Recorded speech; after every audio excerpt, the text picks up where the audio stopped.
And they're off in the Wednesday opener. Bowing Snowman shows first. Now up the inside. Here comes Bustin' Pietri to grab the lead. Mass appeal between those two. Then we come back to Big Bad Bud, who's just outside. Over moving up, Gandy Dancing to the inside is Smooth Tails, and at the back is Devious Mo. Bowing Snowman applying plenty of pressure to Bustin' Pietri with mass appeal between those two through an opening quarter of 22-1. Here comes Gandy Dancing with a four-wide move as the field makes their way midway on the turn. Bowing Snowman, Bustin' Pietri, Gandy Dancing three deep. Mass appeal ready to tip four wide as the field makes their way off the turn and into the stretch. It's still Bustin' Pietri's trying to see it through. Dead aim for both Gandy Dancing and down the center mass appeal. Coming to the eighth pole. It's still Bustin' Pietri. He's still there. Gandy Dancing with every chance here in Farmington. It's still Bustin' Pietri. Gandy Dancing down to these two. Bustin' Pietri. Gandy Dancing. Bustin' Pietri. Gandy Dancing. No changes in race number 2.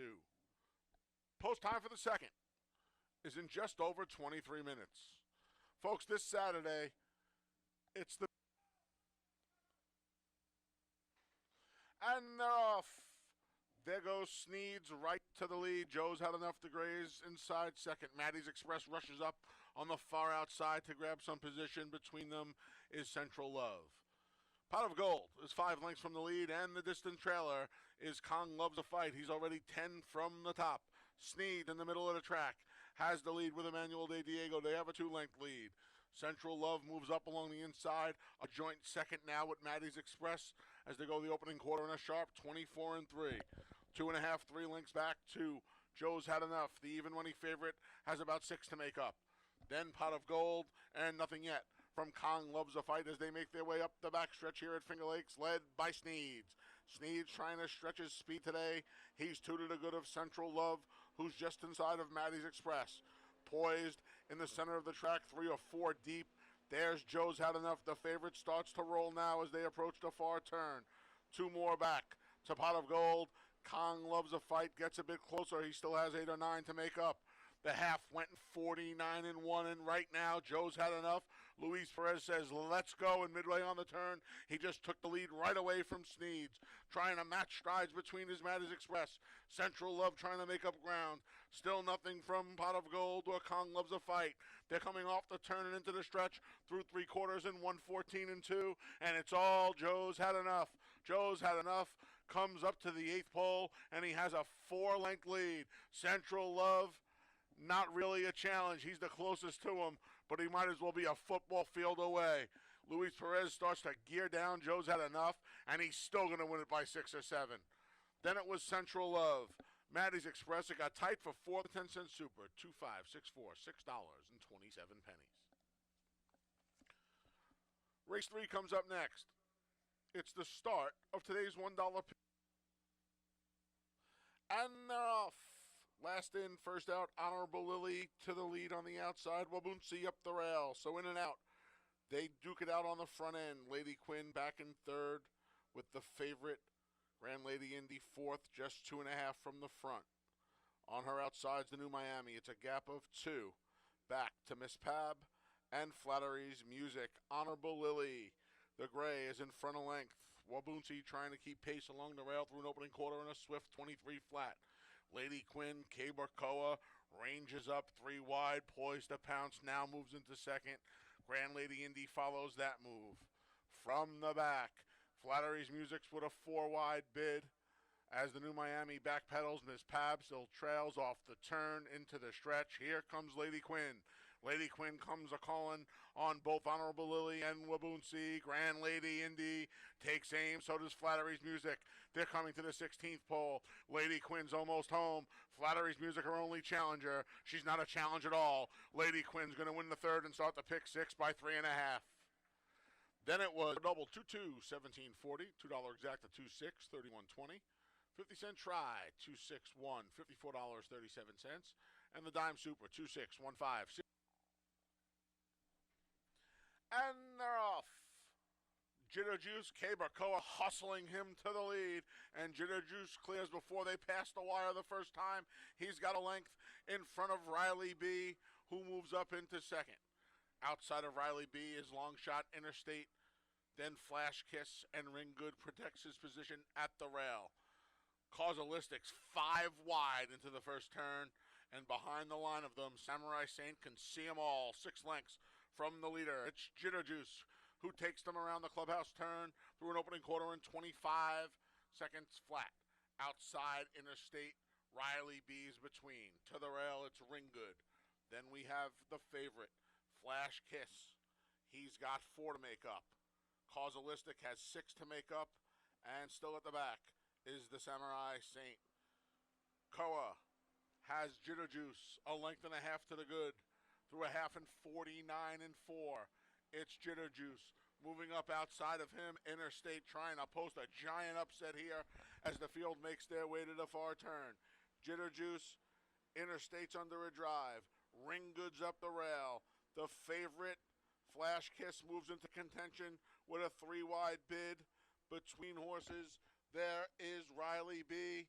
Then we come back to a rallying Causalistic, and the trailer is Samurai Saint, 3/4 and 115. Off the turn, into the stretch. Jitter Juice trying to see it through. He just opened the 2-length lead. Ring Good, dead aim. Here comes Flash Kiss. Here comes Causalistic. They're coming to the 16th pole. Jitter Juice is on his hands and knees. Flash Kiss got him. Flash Kiss and Jitter Juice. Jitter Juice, Flash Kiss. Jitter Juice, Flash Kiss. Jitter Juice held on. Wow. And the 50-cent pick for 3227, $48.50. We wrap the early pick 4 kickoff. They're in the gate. And they're off. There goes 8 Sunset Drive, McDonough, and on the far outside, More Valor. It's McDonough and More Valor vying for the lead. Along the inside, there comes BC Glory Days, who was just passed by Mortgage Rate. The 2 at the back are 8 Sunset Drive and Go Get the Bag. More Valor battling it out with McDonough. These 2, the opening quarter in a swift 22 and 4. Mortgage Rate in the offing, tracking in third. Following that move is Go Get the Bag, who's out of last. Then we come back to BC Glory Days. 8 Sunset Drive trails. Midway on the turn, McDonough dealing with Mortgage Rate. Up the inside, BC Glory Days. 3 wide Destiny for Go Get the Bag. Slipping up the inside there, BC Glory Days to a 46 and 4/2. Just grabbed the lead with Michael DeVilla Jr. Cut the corner and opened up. Mortgage Rate trying to stay with him. Between's McDonough. They come to the 8th pole. BC Glory Days. Mortgage Rate with dead aim if good enough. Trying to battle on McDonough. 16th pole. It's still BC Glory Days. Here comes Mortgage Rate. BC Glory Days. Mortgage Rate got him, and he wins it by 3 parts of a length. Race 6, scratch the 6. Post time for race 6 is in just over 22 minutes.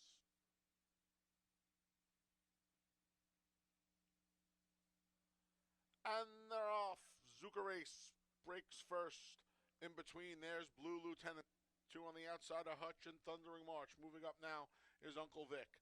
At the rails, Captain of My Heart, about to be passed by both Nemo's Fortune and Pure Crazy Groove, and Blacksmith Strong is at the tail end of the field. At a huge price, Blue Lieutenant leads him. He has a 2-length cushion over Zuka Race through an opening quarter of 23 and 1. On the rail, there's Captain of My Heart moving forward just past Nemo's Fortune. Here comes Hutch with a 3 or 4 wide bid, saving ground along the insides. Uncle Vic as the field makes its way around the far turn. It's still Blue Lieutenant. Zuka Race hounds him from the outside. Captain of My Heart, Jackie Davis, looking for some room along the rail. Hutch is bound to go 4 wide as the field comes off the turn and into the stretch through a 47.5. Blue Lieutenant's trying to see it through. He's over 50 to 1, and he's still there. Captain of My Heart coming along the inside. Here's Hutch. Thundering March, storming down the center of the track. Captain of My Heart past the 16th pole. The Buckley duo's too late. Captain of My Heart reports home a 2-length winner. Hutch 113.50. 50-cent try. 197, $788.50, and the 10-cent super, 197.10. And they're off. Breaking slowly there was La Cafetera. Investment Grade goes to the lead. In between there's Christmas Dinner And at the rail is Ramon. Dropping back is Let's Maga after a quick break. To her inside is the favorite Make a Joyful Noise. Outside the beautiful Karen. That's another 3 back to the slow starting La Cafetera. Investment grade at a huge price. Has a length and a half on Ramon. And Christmas Dinner through an opening quarter and a snappy 22-4. The favorite Make a Joyful Noise moves up along the inside, battling along there with Let's Maga. A length more back to beautiful Karen and way back to La Cafetera. The field makes their way past the quarter pole, off the turn and into the stretch. Ramon coming to the throat latch of Investment Grade. Up the inside, Make a Joyful Noise, found a seam at the rail, and she's trying to shoot through. Investment Grade still there. She's 40-1. Investment Grade still there. Inside, Make a Joyful Noise. Outside, Ramon. Deep stretch. Investment Grade trying to see it through. Here's Make a Joyful Noise. Investment Grade, Make a Joyful Noise. You don't want to win it 2-5 like that, but she got it done ahead. Race 8 comes up next. The finale offers win, play, show, exacta try, and superfecta wagering. Scratch the 1A, La Dama Dorada. Race 8, scratch the... And they're off. From the outside, Disco Princess shows first. There's Road to Royalty. The big favorite takes over and has a length. Rushing up between rivals is Miami Twofer. There as well as Soul Imperatrice. Outside to Debbie Darling as Benevolently and Journey of 5 races a pair. Disco Princess broke well, but she's back in 7th, just ahead of the duo, Jessica's Race and Ella Speed. Battling up front, 23 opening quarter. Road to Royalty, there was room at the rail for a long shot. Miami Twofer, Heeman Harkey trying to shoot her through the gap there. Soul Imperatrice and Debbie Darling as well. The favorites surrounded by a host of long shots as the field makes their way to the top of the stretch. Inside Miami Twofer, between Road to Royalty, Soul Imperatrice there through a half and a quick 46-4. Off the turn and into the stretch. Miami Twofer still riding that rail. Road to Royalty battles on. It's Soul Imperatrice as well. Coming from the back, Journey of 5 just found a little seam to run through. And there comes Jessica's Race. Jessica's Race gone the attack of Road to Royalty. Jessica's Race rolls on by. And Jessica's Race going to win the finale by a length. 5:43.87. Dime Super 2-1.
Ladies and gentlemen, to honor America, please stand for our national anthem.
Good afternoon, everyone, and welcome to Finger Lakes Gaming and Racetrack. I'm your track announcer, the Big A, Anthony Stabile, thanking you for joining us on this Monday afternoon as we kick off another week here at the Farmington Oval. Track is fast, temperature in the mid-70s, going to climb close to 80 degrees today. Beautiful day here at Finger Lakes. See a little breeze coming in there from the east. Again, the track is fast. We have a carryover in the pick six. Starts in race number 3, $4,478, that carryover. Again, the pick six, the $1 pick six starts in race 3. Here are the changes for today's races. If you need free PPs, head over to fingerlakesgaming.com. They're there courtesy of Equibase. In the first, the early double, early pick 4, starting race 1. It's also the Sharon Wasiluk Memorial race. We'll have a ceremony for Sharon right around 12:20. Down in the winner's circle. In the opener, an overweight for the 3, Find Your Joy, 1 pound over. Race 2 kicks off the first pick 3 of the afternoon. An overweight on the 2, Hard to Love, 1 pound over. Ownership correction for the 4, Slow Ready. Make the owners Ivory Sisters Racing and Matthew Cohen. And scratch the 6, Bald Kitten. Race 2, scratch the 6, Bald Kitten. Race 3 starts the $1 pick 6 with the $4,478 carryover.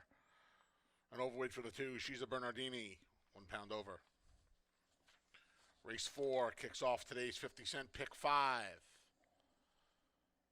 Scratch the 5, Little Maddie Brown, and the 6, Max Foster. In race 4, scratch the 5, Little Maddie Brown, and the 6, Max Foster. Race 5 kicks off the 50-cent late pick 5. Dave Mattice and I will both have tickets up for the 1st and 5th, the early and the late pick 4. They'll come up before races 1 and 5 respectively. There are no changes in race number 5. Race 6 kicks off the final pick 3 of the day. Please note the number 2, Visions to Reality, was a gelding first time out. He is not a first-time gelding today. He raced first time out as a gelding. An additional work for the number 6, Find a Name, here at Finger Lakes on August 22nd, 3 furlongs and 38-1 breezing over a fast track. That additional work for the 6, Find a Name. The number 7, the first, Pasta en Polpette, is a gelding. And an additional work from the number 9, You Butte, on August 21st, here at Finger Lakes, 3 furlongs over a muddy track and 38 seconds breezing. That additional work for the 9, You Butte. Race 7 kicks off the late double. Scratch the 4, Dancing with Jake. Race 7, scratch the 4, Dancing with Jake. An additional work for the 6, 2J's Way. August 22nd, 4 furlongs over the Belmont Park training track and 49-3 breezing. That additional work for the 6, 2 Ways J. And an overweight for the 9, Seems Like Destiny, 1 pound over. And in the finale, race number 8, overweight for the 8, Rebel Jackson, 1 pound over. Once again, track is fast. Temperature climbing to around 80 degrees today. A beautiful day here at Finger Lakes. If you're in earshot, come on out. Post time for the opener is at 1 p.m. Have a carryover in the pick 6, race 3. $4,478. It's a $1 pick 6 here at Finger Lakes. If you need PPs, once again, head over to fingerlakesgaming.com. They are there courtesy of Equibase each and every live racing day here at Finger Lakes. At around 12:20, we'll have a memorial service for Sharon Wasiluk. Dave Mattice will follow at around 12:30 with an abbreviated version of Takes from the Lakes. Once again, track fast. Post time is 1 o'clock. Thanks for spending your day with us here at Finger Lakes Gaming and Racetrack.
Ladies and gentlemen, at this time, we'd like to take a moment to remember former Finger Lakes trainer Sharon Wasiluk, who passed away at the age of 77 on August 3rd of this year.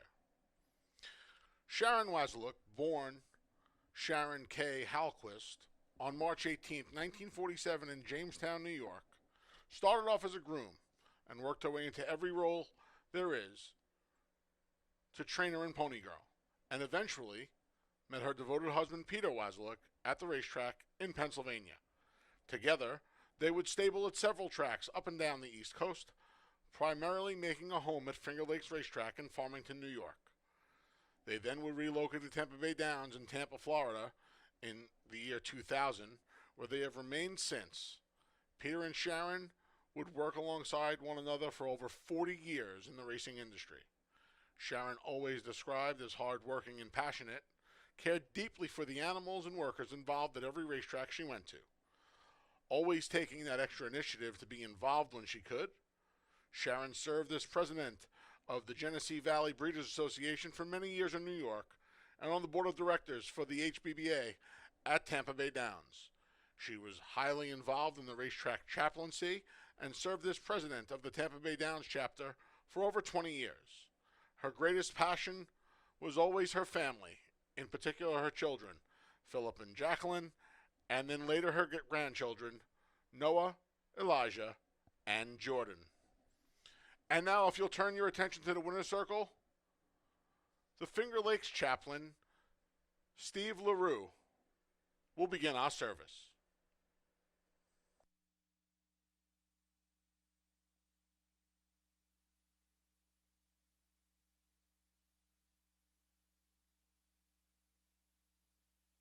You can be, right away here. Okay. Welcome, everybody. Good to see Pete and Phil. Guys are looking good. We're here to celebrate Sharon's life, and of course there's sorrow and grief for her passing, but it's my belief that Sharon is in heaven with the Lord today, and she's in a better place. And even when Christ was on earth, even the disciples were always, he kept telling them, I'm going to be leaving you, I'm going to die. And they didn't understand it. And he had to explain it to them. And in John 14, he said, let not your heart be troubled. You believe in God, also in me. In my Father's house are many mansions. I go to prepare a place for you. I don't think Sharon really would want a mansion, You'd have to change this verse up to, I'm going to prepare a stable for you. That's what Sharon would want, to be working with the horses and with the people on the racetrack. Another verse that made me think of Sharon is Mark. It says, for even the Son of Man did not come to be served, but to serve and give his life as a ransom for many. Sharon, always a servant, I remember the first thing that came to my mind when I was thinking about her was the Halloween parties that they used to have here, It was like, that was Sharon, and always involved with extra things, besides the horses, having a stable with Pete and, all that work. She was always, she was on the Genesee Valley Breeders' Cup, the HPBA, served for 20 years in the chaplaincy down in Tampa, truly a servant. She had the servant's heart, and she, cared about people in the community. And it's like in the old days in England, when someone died, they'd ring a bell. And this is from a poem by John Donne, For Whom the Bell Tolls, and what he was saying was, don't worry about who the bell's tolling for. It's tolling for you because you're losing a part of your family. Just like we've lost a part of this family here, the racetrack, and Pete and Sharon and Phil and all the kids.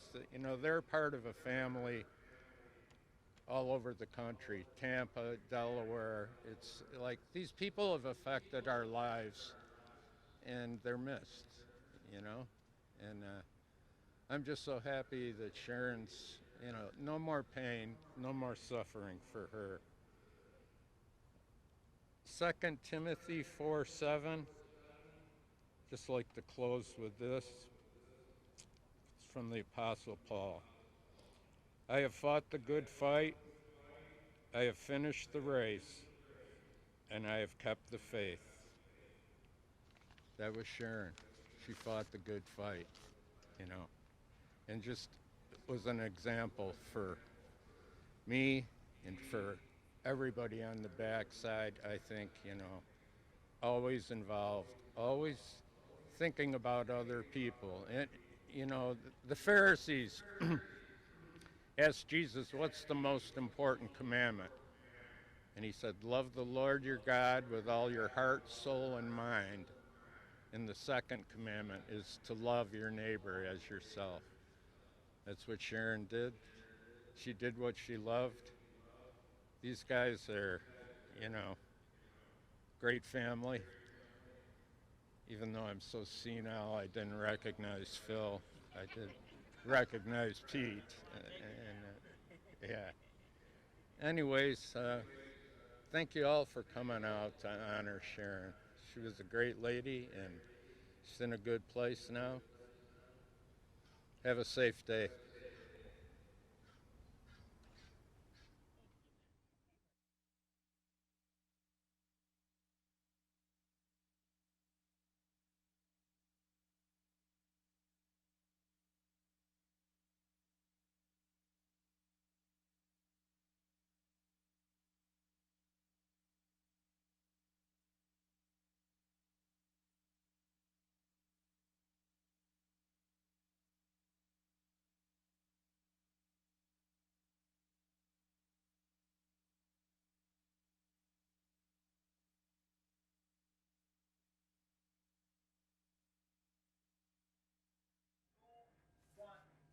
I'm David Tice here at Finger Lakes Gaming and Racetrack.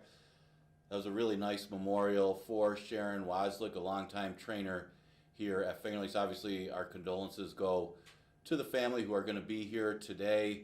Pete Waslick, Phil Waslick, I believe, made the trip. Obviously, we all know them. It is part of the Finger Lakes family. So we are going to be doing a presentation race here for the first race in the honor and memory of Sharon Waslick. I do want to mention another Finger Lakes family member that just recently passed away. Really tragic. Our controller, senior accountant, Mike Struzik, the other day passed away, and he started about the time that I started. Obviously, our condolences go to his family as well. Tomorrow we will be doing a moment of silence in honor and memory of Michael Struzik, who was involved with the financial part of the races. So obviously he'll be missed and remembered here at Finger Lakes as well.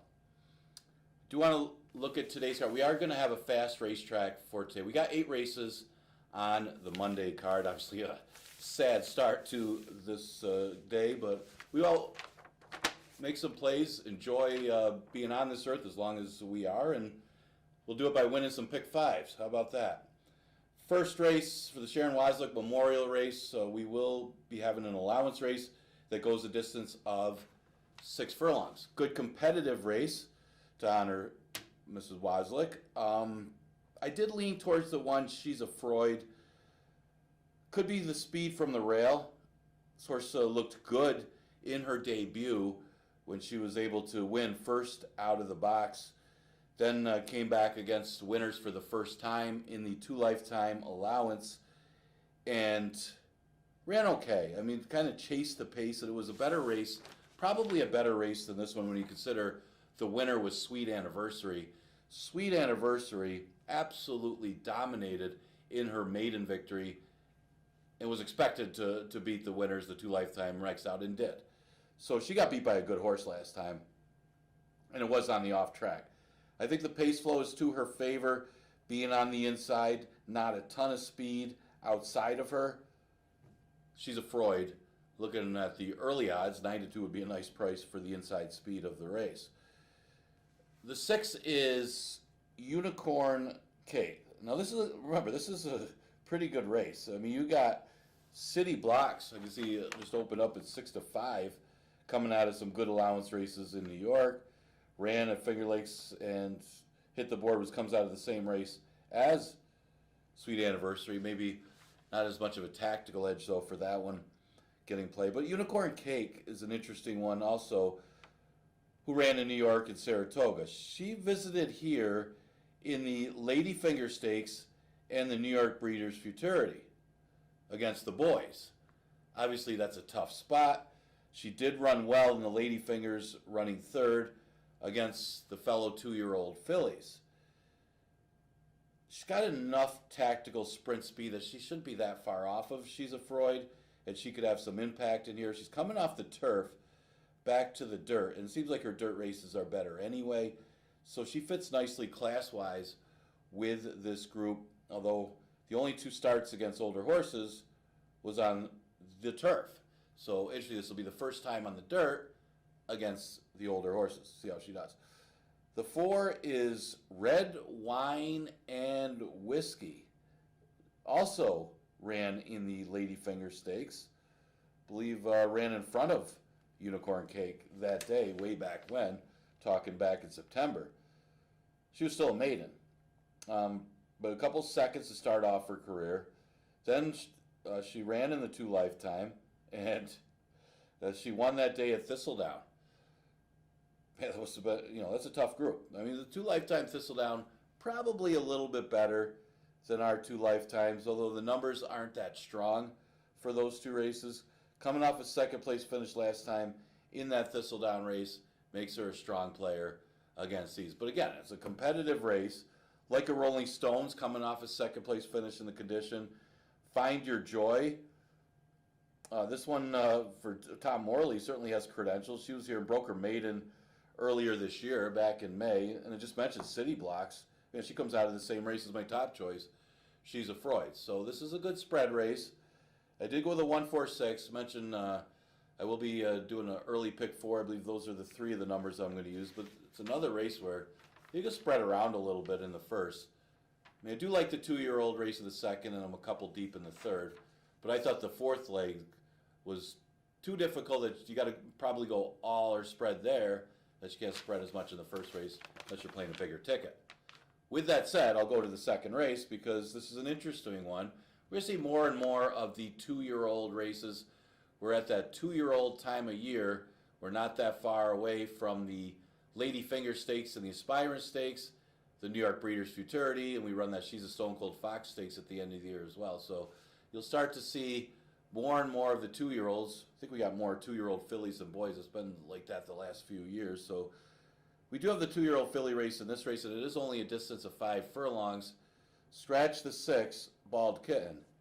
And if you saw the last time the 2-year-old fillies battled, Idle Gossip on the off track had taken over the early lead, opened up the lead, and looked like she was on her way to victory, but she didn't make the turn. She ended up going into the fence before they got into the stretch. So she bolted on the turn.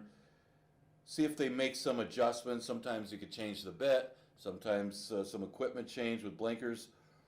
We'll see what the barn decides to do after that happened. Jeremiah's floor is back aboard. I'm sure it's in his mind what happened.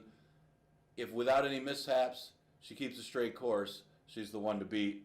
I like Idle Gossip. Hard not to if you watch that race when she was up against these horses. She was going to win if that didn't happen.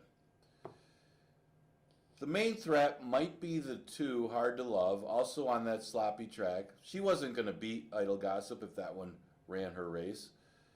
But the other thing you could say about Hard to Love, the margin wouldn't have been as much as it ended up being. When the bolt happened, when Idle Gossip went into the turn, this horse was behind, and she called it a day. The rider decided not to really press her the rest of the way, and she ended up finishing just off the board in fourth. And after seeing that, you can't blame the jockeys. And she wasn't going to get first or second in that race anyway. So really the only two horses that finished the race were the two that ran 1-2. So Hard to Love, second start, be a little more aggressive here. I think she won't be far behind Idle Gossip here and might just follow the leader to be first or second. But I got Idle Gossip on top. I did use the first time starter for third. I didn't really love anybody else in this race. You got Passage East for Carl O'Callahan, who's got some pretty decent works coming in here. And just that alone, and the steady works and the quicker works for a 2-year-old. Remember, 2-year-olds aren't going to outwork older horses, not normally. But when you see 1s, 2s, and 3s, they're running pretty fast. Because our 2-year-olds, basically the buyer numbers and the times aren't much different than the 5,000 claimer older horses. They're still getting better. They're young horses, especially as they come out now. The only issue I had with Pastor Beach is, especially on the dam side, both career wins for the dam were on the turf. So not really a dirt horse in that respect for Passage East, but the works are pretty good on the dirt. This will cost $12,000 a weanling. It did resell as $20,000 for a 2-year-old. That's actually a positive sign for Passage East. So I'm going to go with that one for third, but I'm hoping Idle Gossip keeps a straight course and wins the second. Okay, third race starts the pick six. It's a $1 pick six.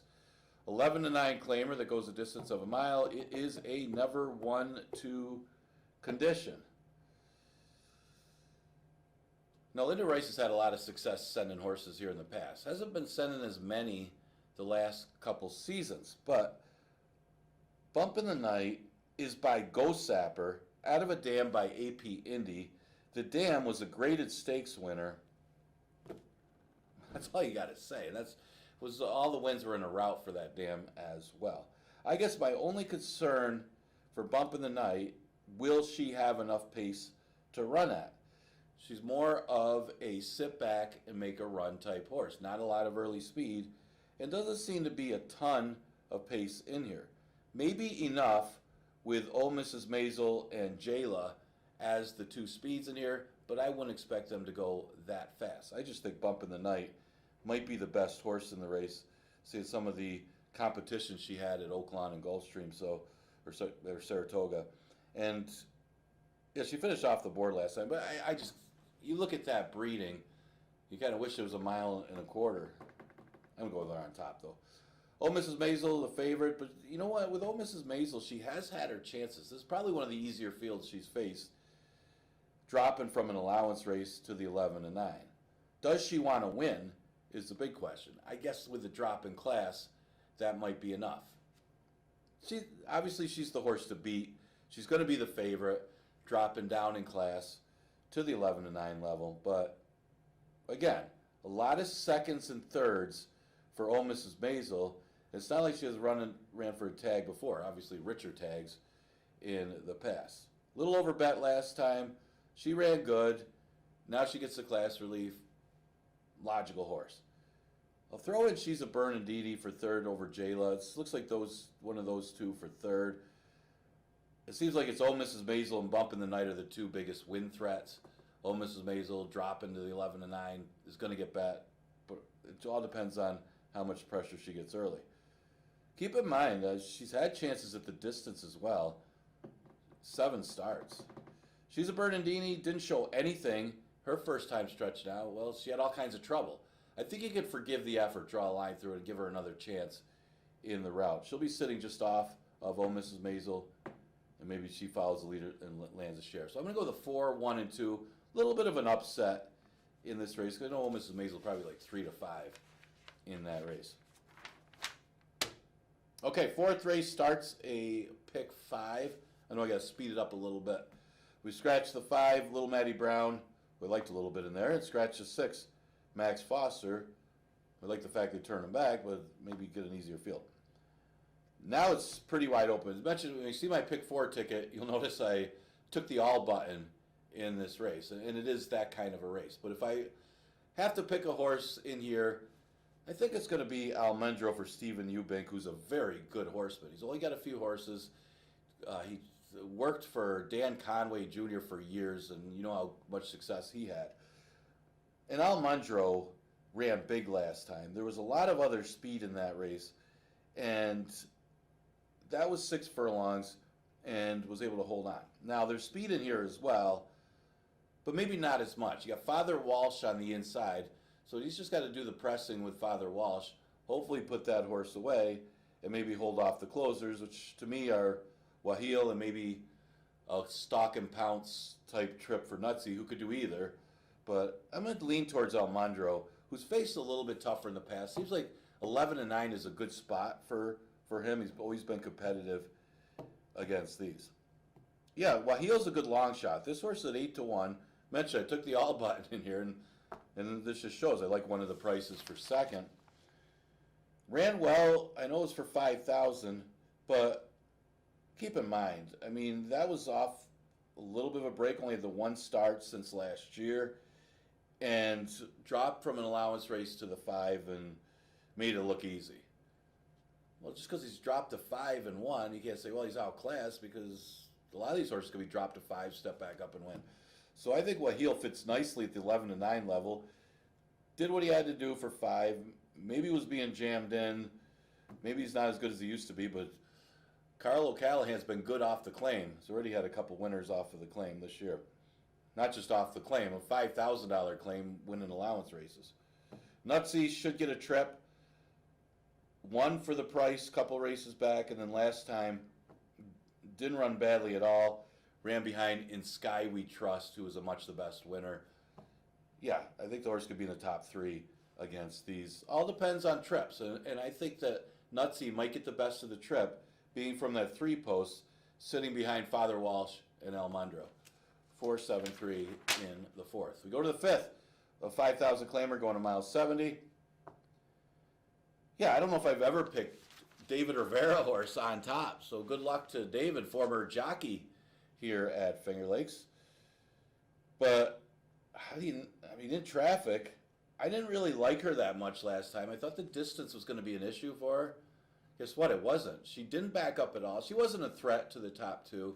She did run evenly at the end, but it wasn't like she was losing ground, looking like a horse that couldn't get the distance. She actually looked good. And I think that was a tougher field in a sense that Saloon Girl was the speed. Just Stay Home was the best horse in the race. They ran 1-2. The rest of these wouldn't finish ahead of either one of them. So in traffic, could get a trip on the inside.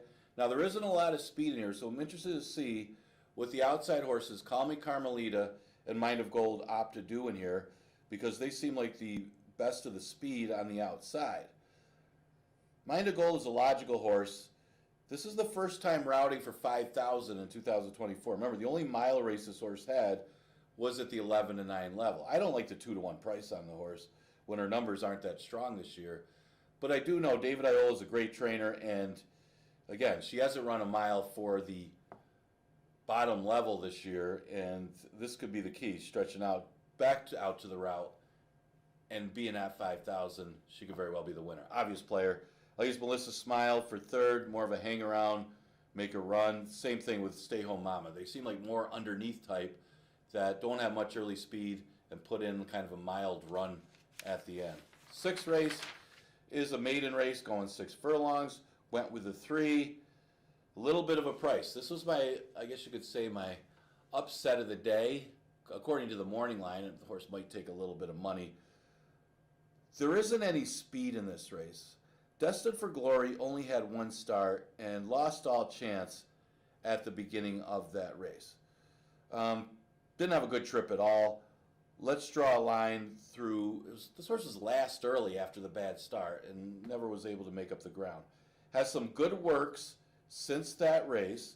Is 8-1 morning line, and with a better start, This horse could be on the front line. There isn't much for speed in this race. Destined for Glory, another destined horse, odds of 8-1, taking a shot. Suspiciously named, another one that had a bad start, was kind of on heels behind horses, being blocked. It looked like it was more of being more a little green than anything in the first start of his career, and ran very, very well. And I know most trip players will say, well, this is the winner next time. Problem is, I think this is a tougher field than that one, so he will have to improve and will have to get a better trip, but he should, and he'll be in the top 3. Marty's Magic, little bit of a class edge, running in those maiden claimers at Laurel, mostly routes though. The Dams I Have to Agree to Stakes winner, this will cost $120,000 a yearling. I just don't like the last couple starts for Marty's Magic. At least he comes to Finger Lakes against maiden special weights and not against the 5s. So go 3, 5, 10. 7th race, we scratch a 4. Dancing with Jake. Good feature race. I always liked English Storm. I remember I picked this horse in the sprint a few races back. He didn't break very well, or I think he would have won the race. Of course, that's my opinion. He didn't win the race, so it doesn't matter if you think he would. He's got to win it. But I thought he ran still well overcoming it. Ended up running 4th. They stretched him out, and it's just running against better horses. He had a next out winner in Petrolo. That one was good. Obviously made him look good by running second to him. And then last time, just didn't get a trip. The horse on the front end bore out at the very end. Haytoby looked like it was going to be the winner. Then just started drifting out. It was Solo Tonight got more of the better trip, zipping through the middle there than English Storm, who was kind of behind and around horses. Should be right there. Fast racetrack today. I got a long shot for second off the claim.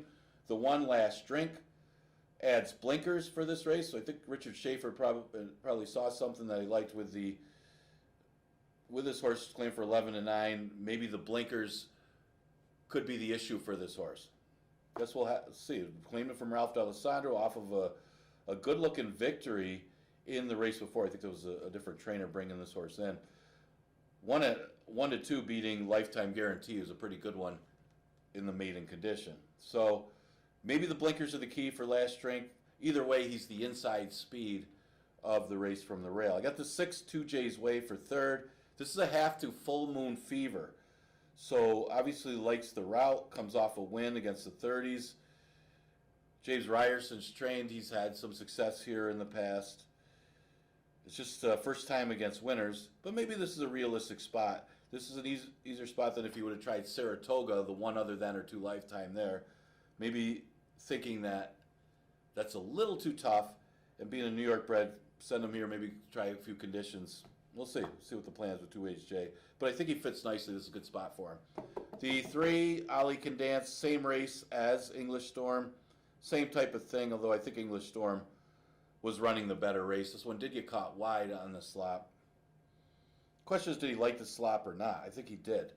At least he kept his form. But I'm going to go with the 8-1-6-3. Ollie Can Dance also seems like he's truly at the mercy of the pace.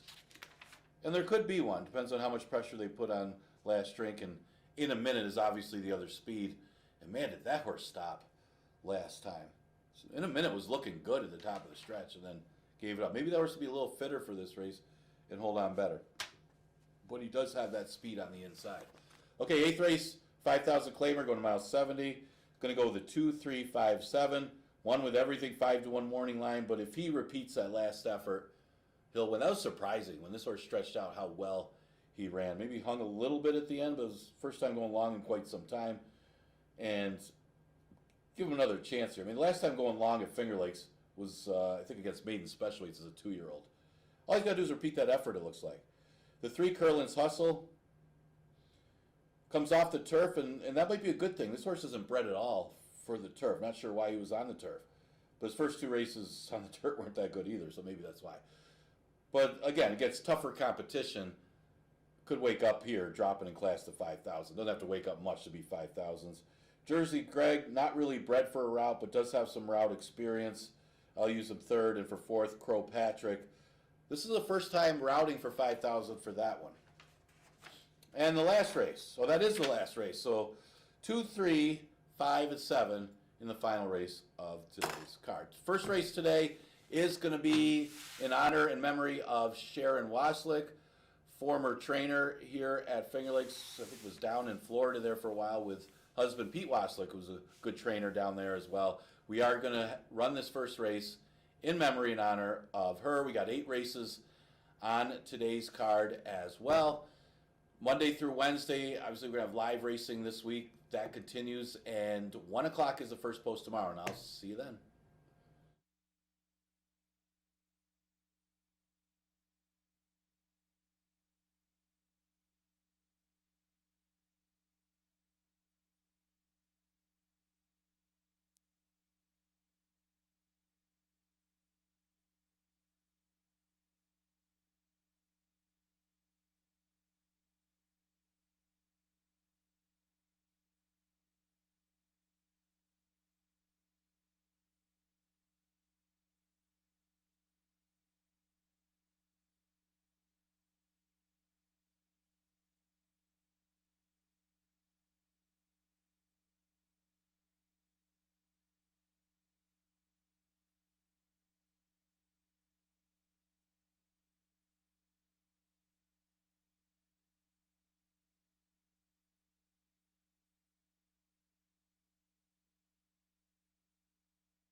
The field for race 1, the Sharon Waslick Memorial Race, is coming out onto the track.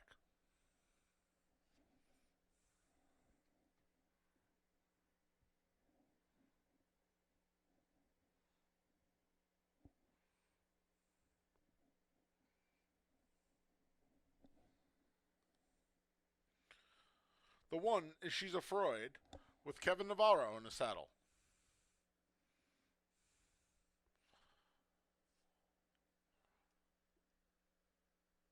The 2 is Like a Rolling Stone with Jeremiah Flores. The 3 is Find Your Joy. Emmanuel de Diego rides.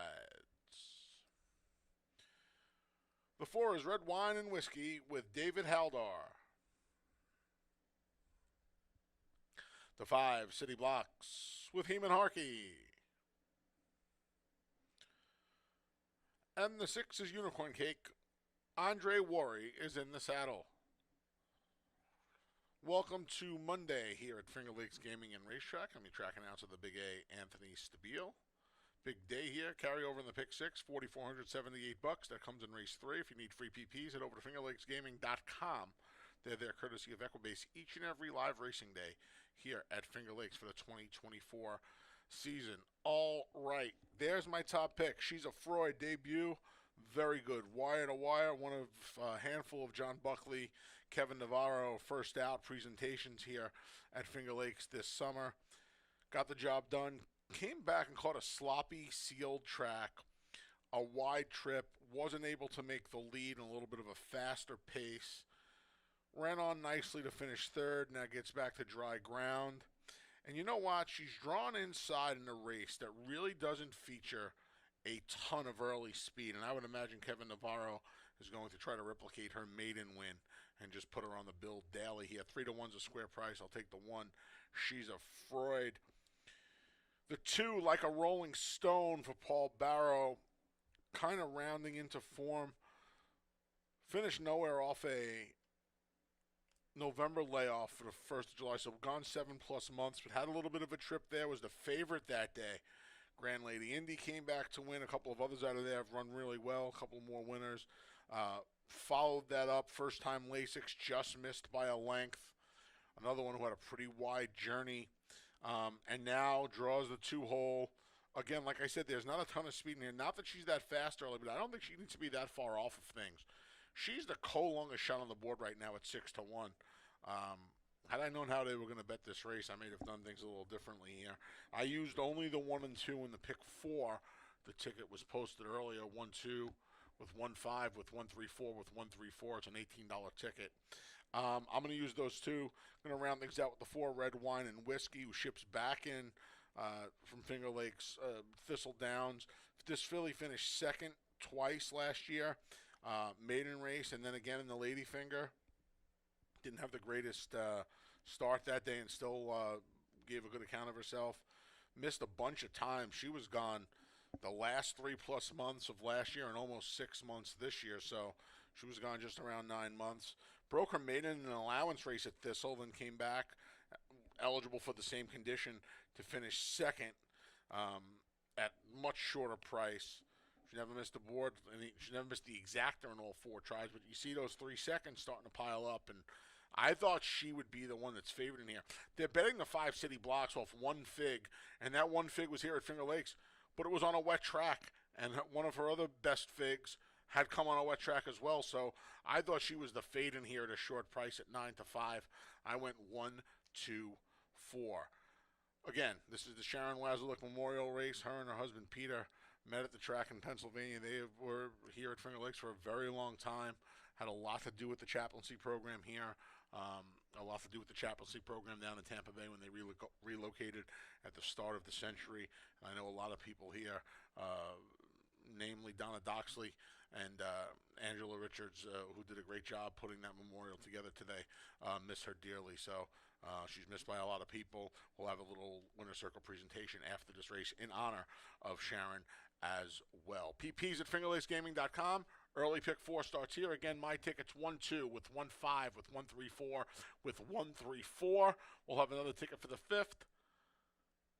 Pick 6 carryover in race number 3 of over $4,400. Again, get those PPs at fingerlakesgaming.com, courtesy of Equibase. Thanks for joining us on this Monday. Best of luck throughout the day here at Finger Lakes Gaming and Racetrack.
Post times in a minute. 1 minute.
The field for the Monday opener is behind the gate, and it's post time. Set to kick off the early double and early pick 4 in the Sharon Wasiluk Memorial Race.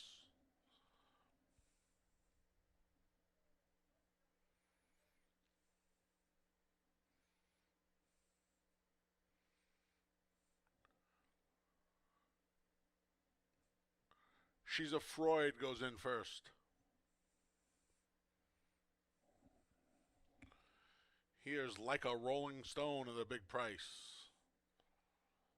Followed by fellow long shot, Find Your Joy. Ohio Invader. Red Wine and Whiskey goes in. Co-favorite City Blocks goes forward. And the last to load is Unicorn Cake. They're in the gate. And they're off at Finger Lakes. Off to a tardy beginning there was the number 5 City Blocks. Co-favorites at the back. The other favorite, She's a Freud, speeds off to a 2-length lead. Like a Rolling Stone follows in second. Then Find Your Joy and Red Wine and Whiskey, a length and a half back. Unicorn Cake has found her way to the inside, and after the tardy start, it's another half dozen. Back to City Block. She's a Freud leads them through an opening quarter in a swift 22-3. Like a Rolling Stone 2 wide. Find Your Joy 3 wide. 4 deep. Red Wine and Whiskey. In the meantime, Unicorn Cake in the garden spot, ready to roll from 5th along the rail. Catching up as City Blocks, 8 lengths from front to back. Midway on the turn, She's a Freud keeps rolling on the front end. Red Wine and Whiskey poised on the far outside. Like a Rolling Stone battles on, slipping up the inside right now. There goes Unicorn Cake, and a nifty move by Andre Worry through a half in 46-2. Unicorn Cake scoots away to a 3-length lead. Unicorn Cake coming down to the 16th pole is all alone on the front end. Red Wine and Whiskey is a half dozen behind. It's all Unicorn Cake to win the opener by 8. Then it was Red Wine and Whiskey. Like a Rolling Stone, Find Your Joy rounds out the super in a sharp 111-4.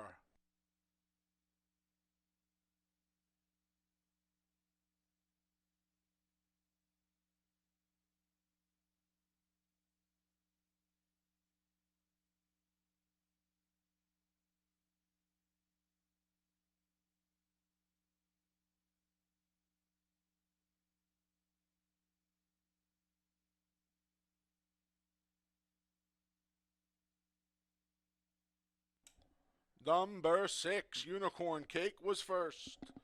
4, Red Wine and Whiskey second. 2, Like a Rolling Stone third. 3, Find Your Joy finished fourth.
Returning to the winner circles, the number 6, Unicorn Cake.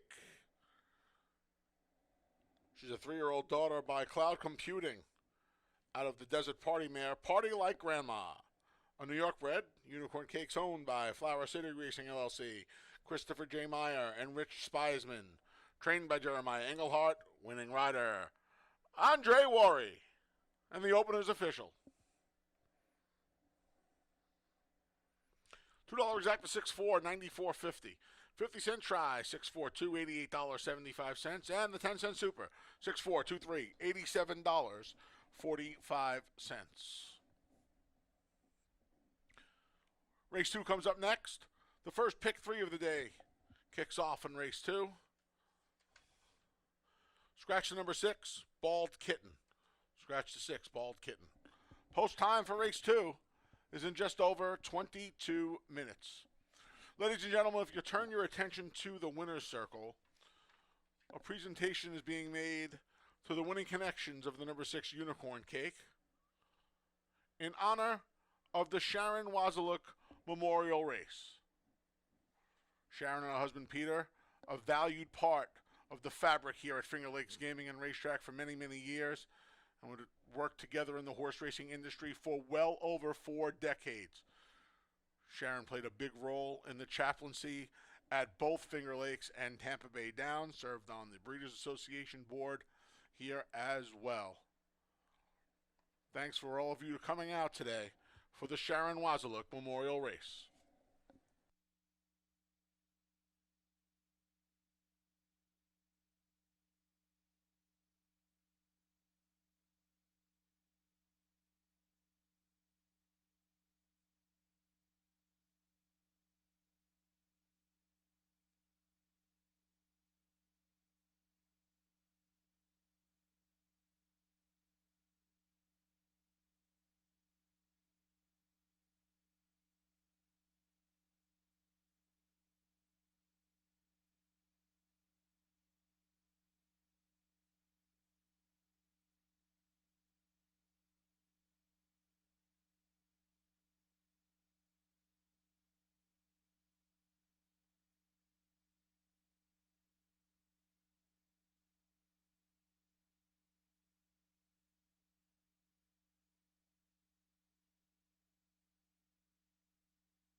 Happy 90th birthday to Roger the Barber. Roger's been here at Finger Lakes for a long time. We'd like to wish him a very happy birthday. Happy 90th birthday to Roger the Barber.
We're in the paddock for race number 2, and no doubt about that winner, Unicorn Cake dominating race number 1, drawing away from that group. Andre Worry for trainer Jeremiah Engelhart. Congratulations to the connections.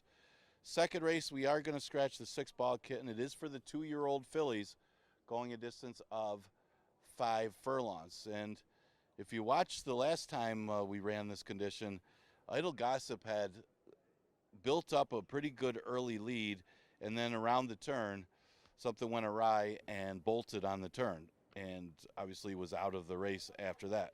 So see if she can make the adjustments, as she was better than these, and she was going to win that race. Race isn't any tougher than the race she comes out of. She looks like the horse to beat. Obviously, she's got to keep a straight path. She's currently at odds of 4 to 5. Would it be the expected favorite in this race? Hard to Love is the 2 horse. She was in that race. She called it a day as they turned for home. She wasn't going to win, but she would have been a lot closer as the other 2 battled it out to the wire on that sloppy racetrack. She'll be closer today, making her second career start. It might be able to be follow the leader and be best of the rest. See if she can improve being by hard spun. You do have a actually got a couple first-time starters in here. One of them I used in my top 3. That's the one, Passage East. Now, the dam is more bred for the turf, as both of the career wins for that dam was on the turf. But this is a Kentucky bred, facing mostly New York breds. And she does have some nice works leading up to her debut. So we'll use Passage East for third, and she is getting a little bit play at odds of 5-1. Looking at the other firsters, Slow Ready, it's another one like Passage East. The dam was better on the turf. Did run on both. Remember Your Why. This one, the dam's a half to a couple stakes winners, although the siblings of Remember Your Why haven't really been that much. So we'll see how this one runs first time out. Sadie War Lady does have some experience. She ran in that same race with Triple Sweet. The dam is a half to a couple stakes winner, so we'll see if she can improve off that race. Keep in mind, they ran that race over a sloppy racetrack. We're going to run today on a fast track, so things could go pretty differently, and the complexion of the race could change as well. But pretty competitive race of 2-year-old fillies for our second race. Exacta Tri Super Daily Double, pick 3 starts, scratch 6 ball kitten.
The field for race 2 is coming out onto the track.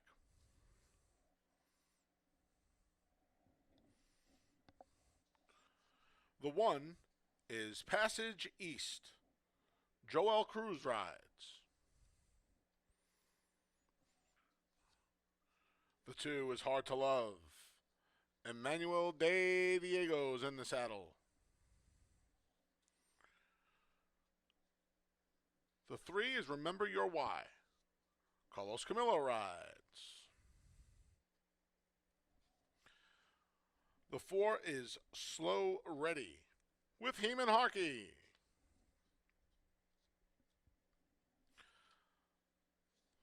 The 7 is Sadie War Lady. Anthony Rodriguez is in the saddle. And off on the clubhouse turns the number 5, Idle Gossip with Jeremias Flores. Scratch to 6, Bald Kitten. Pick 3 wagering. First one of the day kicks off here in race number 2. After missing a few weeks of action, I get to call my first 2-year-old race. The babies in action here at Finger Lakes. Apparently I missed a lot in the first handful of 2-year-old races. My man Paul Barrow's filly in here, Idle Gossip, was home and hosed, and then forget to make the turn going into the far turn. Thankfully, we can joke about it now. Everybody's okay. Horse and rider reunited once again. A pair of blinkers goes on this daughter of Central Banker. I'll tell you what, she looked like she was gone in her debut, and then the unfortunate mishap. But she's doing okay. She looks great on the racetrack. And with that speed she had, I think those blinkers are not really to hone her speed, because she showed plenty of it on debut. Probably more so to just try to keep her focused on the task at hand and the ground in front of her, as opposed to right and left. I'm a sucker for a chestnut, so they're always going to stand out to me, but she looks fantastic on the racetrack. 4 to 5 right now, same price she was on debut. The number 1, Passage East. Fun little story here. Owners Fox and Hare Stables. This is their first runner ever. Stable is named after the favorite stuffed animals of the proprietor's children. One has a fox and one has a hare, and there we get Fox and Hare Stables. In the capable hands of Carl O'Callahan. Carl doesn't run a lot of 2-year-olds. In fact, the last year and a half, he's run 0.0 2-year-olds, and just a handful of debuting runners. He's 1 for 6, sending them out first time. This one ships up from his other base at Penn National. Solid, if not spectacular, work tab dating back to June 8th. This daughter of Audible really hasn't missed a beat, and we'll see. She had a good gate breeze, 2 back, 48-1 at Penn, 4th of 21. A little bit of a maintenance move last time, going 5. They're running 5 furlongs today. I like when a trainer works the horse the distance they're running. Paul Barrow did it with Idle Gossip 3 times, in fact, before her debut on the 30th of July, and now Carl O'Callahan's done it. The final work before her debut in here. Love that move. She's taken some money. In fact, the only one really taking any money into Idle Gossip. She's on the board at 5-2. Finally, the 2 Hard to Love. It was a sloppy track when Idle Gossip and Hard to Love debuted out of the same race. This daughter of Hard spun. She had a very wide journey. She broke 5 of 6. She was in the 6th path. And Ralphie D, you would imagine, is tightening the screws now. They've had just about 4 weeks between the debut and now. And we'll see how she handles dry ground for the first time. All eyes on Idle Gossip, your 3-5 favorite. If she stays straight and makes that left-hand turn today, you would imagine that she is going to be awfully tough. It is a 2-year-old race. Let's run through the others. Remember your why, great name.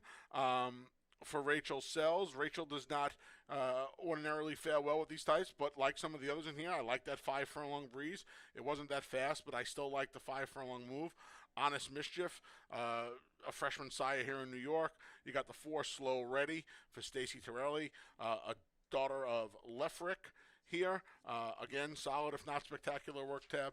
And then all the way to the outside, the number 7, Sadie Warlady, was out of that same race with Ralph's Filly, the 2, and with Idle Gossip. She did not do much running that day.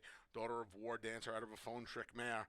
We'll see if she can improve on dry ground as well. Short sample, Mike Lasesi, 1 for 5. Second time out with maidens with a positive ROI. So, interesting little 2-year-old race. Kicks off the first pick 3 of the day. See if Idle Gossip can quell all the rumors and get the job done in her second start. Post time in just over a minute.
Post times in a minute. 1 minute.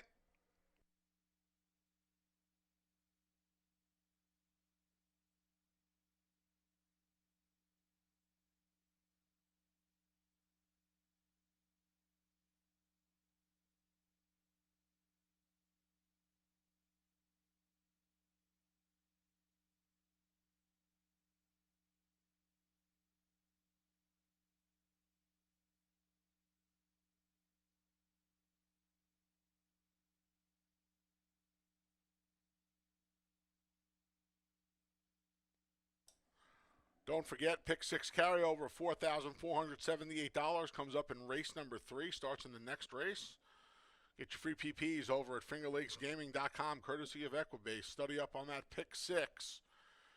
You got just about 30 minutes till we kick things off in race 3 with that pick six as the field of 2-year-olds gets ready to head to the gate here for race number 2.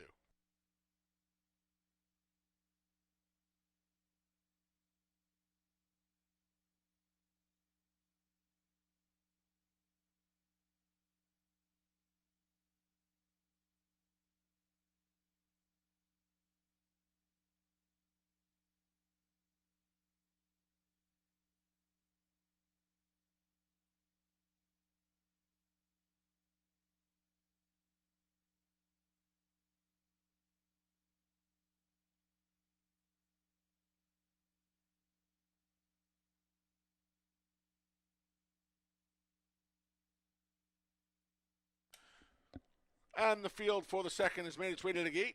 It's post time. The juvenile fillies set to load in. 3 firsters, 3 with some experience. Here's one of the firsters. Passage East goes in.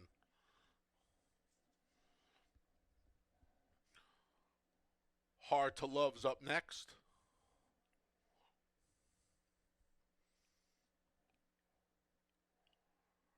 Remember Your Why goes forward. Here's Slow Ready.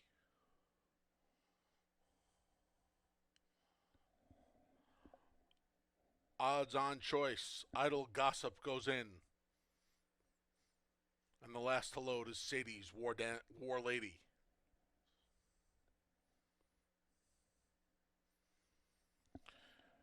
They're in the gate. And they're off. Like a shot, there goes Sadie's War Lady between Idle Gossip. Jeremiah Flores got a good hold on her. And speaking of holds, Hard to Love wrangled back by Emmanuel De Diego in third. Then we come back to the duo of Passage East and Slow Ready. They move up and towards the back of the pack. It's the late rallying Remember Your Why. Here comes Passage East with a 3-wide burst as Idle Gossip makes the lead through a quarter of 23 and 2. It's Idle Gossip, Passage East to the outside, trying to move up past the leader. From the back, here comes Slow Ready. And really from the back, Remember Your Why is gathering momentum. She still has a half dozen to make up. Off the turn and into the stretch. Idle Gossip took that turn just fine today, and she scoots away to a 3-length lead.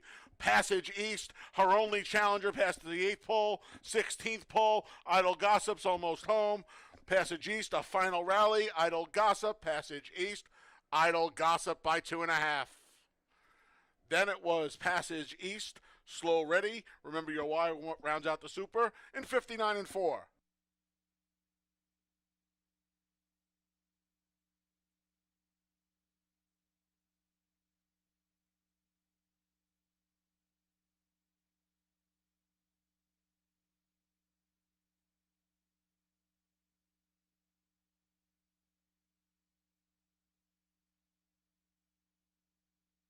Number 5, Idle Gossip was first. 1, Passage East second. 4, Slow Ready third. 3, Remember Your Why fourth.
Making her way into the winner's circle for the first time is the number 5 Idle Gossip. 2-year-old daughter of Central Banker out of the Spring at Last mare Cozy Spring. A New York bred Idle Gossip, owned by Francis Pelangeli, trained by Paul Barrow, winning rider Jeremias Flores.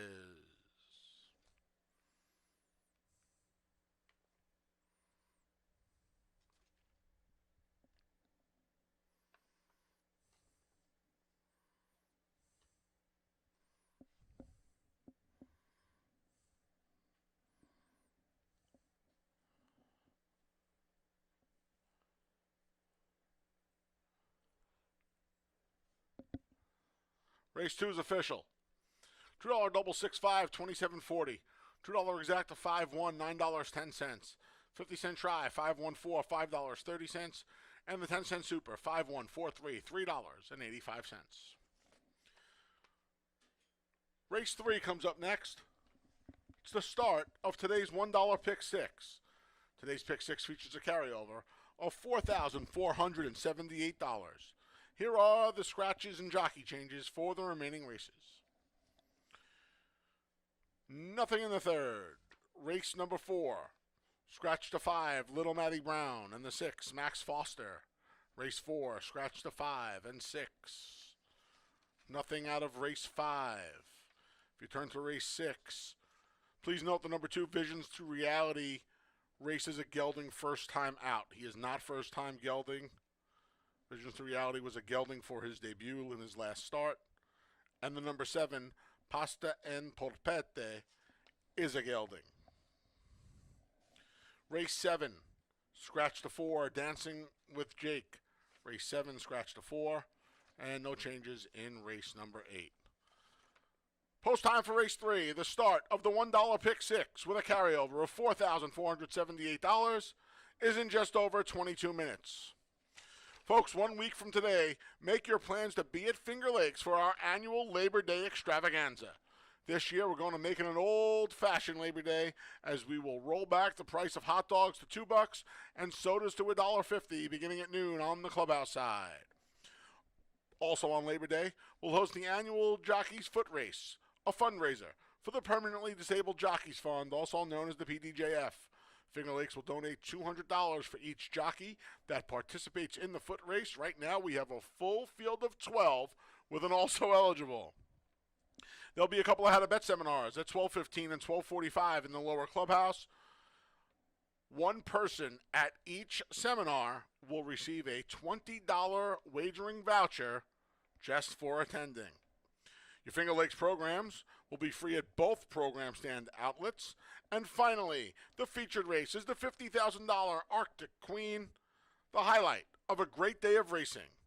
It's our annual Labor Day at the races, 1 week from today, Monday, September 2nd. Don't miss it. It all happens right here at Finger Lakes Gaming and Racetrack. Doors open at 11:30. First post is 1 p.m.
Got 10 minutes to post for race number 3, and Idle Gossip staying straight for the most part, enough to hold off first-time starter Passagis to get the victory.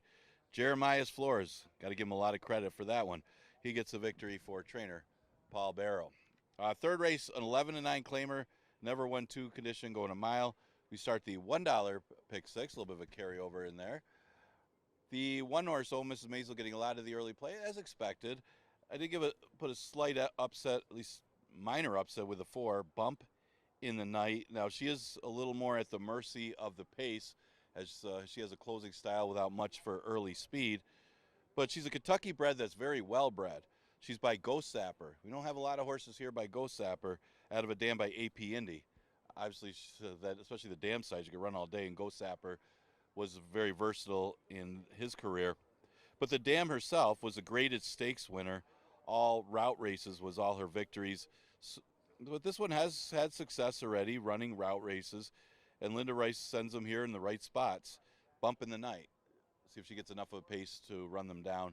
And the thing with Ole Mrs. Maisel, and she's a deserving favorite. She is dropping after running against allowance horses and running competitively. Has hit the board the last 2 times, over bet last time, but she dropped slightly to the 11-9. And this is a winnable spot for her.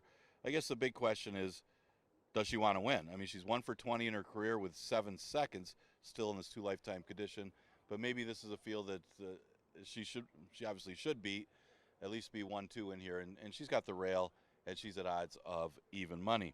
The 2 is She's a Bernardini. Maybe can forgive the last effort, at least draw a line through it. That was her first try going long, and she had all kinds of trouble in that race. So switches to Di Diego, the regular rider, and She's a Bernardini will attempt to go long again, and she's at odds of 6-1. That's some of the main players for race number 3. We start the pick 6 with this race.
The field for race 3.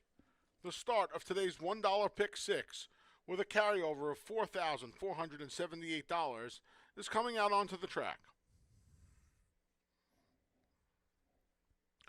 The 1 is Ole Mrs. Maisel. Luis Perez rides.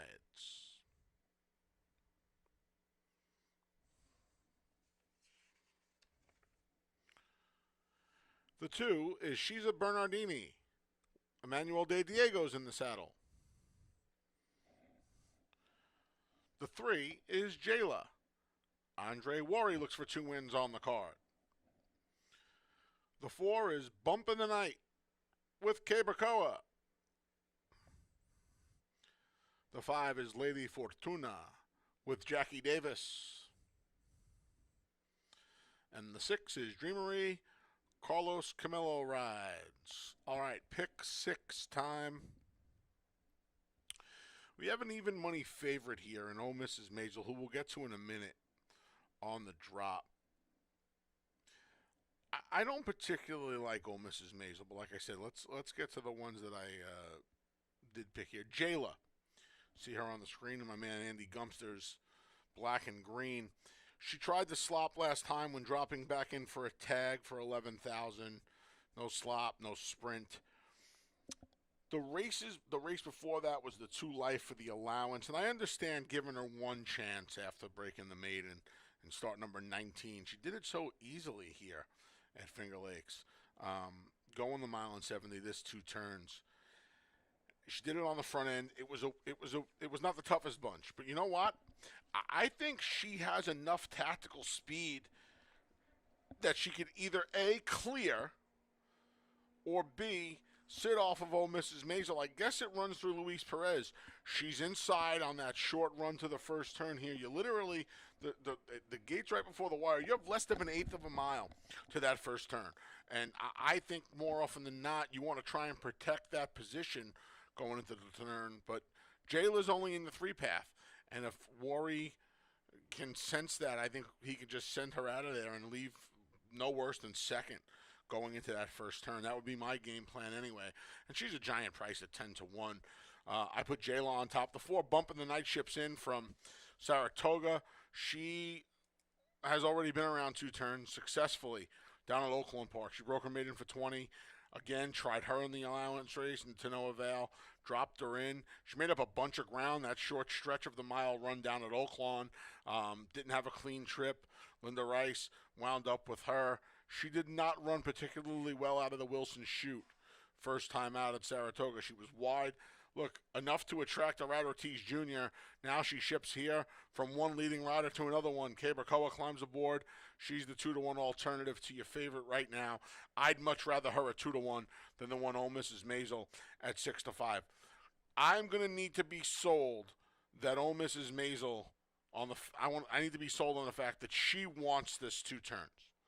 Because she's 0 for 7 at this distance. Now, she's had 3 chances here at Finger Lakes around the distance, and she's lost ground in the stretch in all but one of those 3 races. And the day she finished up well, it was a hot pace. So she kind of had some pace to run into. Now, she's supposed to be part of this pace, if not on the lead, just off of Jayla, or vice versa, like we talked about earlier. But I don't trust her, and I certainly don't want a horse that's 1 for 20 at 6-5. When I can have a horse like Bumpin' the Night, who's 2-1, who's just 1 for 9, and who has already run faster figures at Oaklawn, probably against better than Ole Mrs. Maisel has faced. I would probably use the 3 of them in the pick 6 if you're playing. Jayla's a bit of a separator. So I'm definitely using Jayla. And then I guess, if your bankroll doesn't afford to use all 3, use one of the favorites. But I'd be using Jayla at a price. 9-1's a juicy price on her. I went 3-4-1. Best of luck here in race number 3. Again, that pick 6 starts here. If you want to do a quick handicap, fingerlakesgaming.com. Free PPs each and every day of the 2024 meet for live racing. Head on over there now and take a look. Pick 5 starts in the 4th. Best of luck if you play in the pick 6. You got a little over a minute to post to get your wagers in.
Post times in a minute. 1 minute. Get your pick 6 tickets in.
The field for race 3. The start of today's pick 6 has made its way to the starting gate, and it's post time.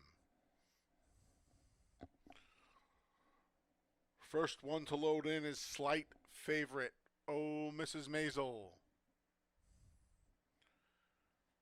She's a Bernardini goes forward. Here's Jayla at a big price. Saratoga Shipper bumping the night.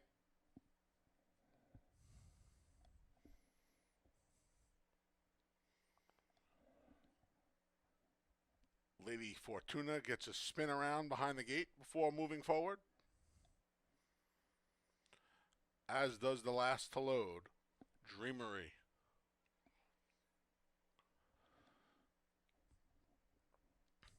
They're in the gate. And they're off. Jayla shows first. To the inside, there's old Mrs. Maisel. And she's a Bernardini. 2 lengths back to Bump of the Night, who's stalked by Dreamery. And the trailer early is Lady Fortuna. Protecting the rail was old Mrs. Maisel. Louis Perez puts the favorite on the front end. Chasing is She's a Bernardini in second. From the 4-hole, Bump of the Night found her way to the rail and is a joint third with Jayla. 2 more back to Dreamery, and another 3.5 to Lady Fortuna, who can see them all a dozen lengths from the leader. 24-4, the early opening fraction for Oh Mrs. Maisel. Oh Mrs. Maisel stalked by She's a Bernardini. 3 deep is Jayla. Along the inside, there's Bump of the Night, just 2 lengths from the lead. 4 more back to Dreamery. Same margin to the trailer. It's still Lady Fortuna, 49-2. The half-mile time for Oh Mrs. Maisel. She slowed it down a bit into that second quarter. She has a length and a half on She's a Bernardini, who gives chase. Jayla. Andre Warrior looking for 2 on the day says go now as Bump of the Night comes under a ride. From the back, Dreamery and Lady Fortuna trying to get going. They still have a lot of ground to make up. The field makes their way to the quarter pole, and they go 3 quarters in 1:14-4 off the turn and into the stretch. Oh, Mrs. Maisel preparing for an attack from Jayla. Jayla trying to get to Oh, Mrs. Maisel, who's still there. Down the center, Bump in the Night trying to storm home. Oh, Mrs. Maisel to the 16th pole. Jayla trying hard, far outside Bump in the Night. Oh, Mrs. Maisel's almost home. Jayla a final run, so 2 Bump in the Night. Flag fall to that's all for Oh, Mrs. Maisel. She won it by a length and a quarter. Jayla finished second over Bump in the Night. She's a Bernardini, rounds out the Super in 141-3.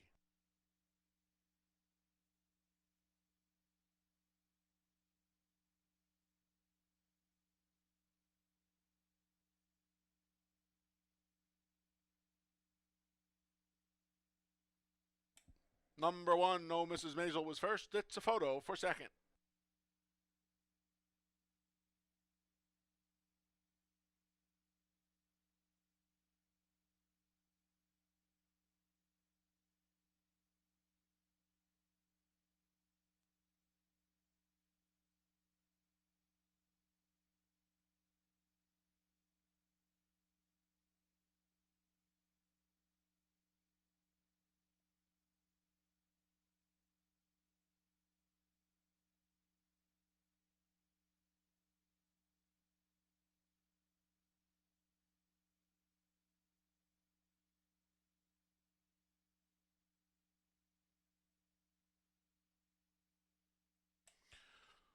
Finishing second was the number 3, Jayla.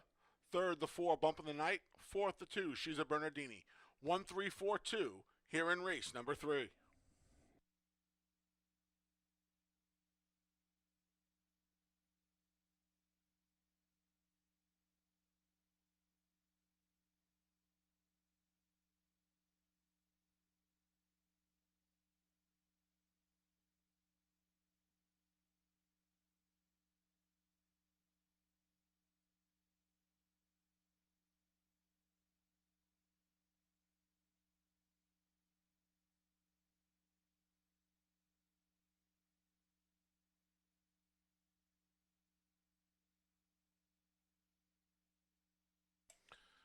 Race 3 is official.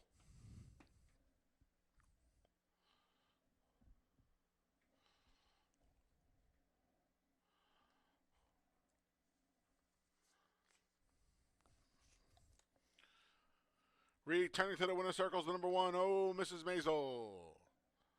She's a 5-year-old daughter of Practical Joke out of the awfully wild mare, Oh, Mrs. G. Oh, Mrs. Maisel is owned by Barry K. Schwartz and trained by Michael S. Ferraro, winning rider Luis Perez. A popular even money start to the pick 6, the number 1, Oh, Mrs. Maisel.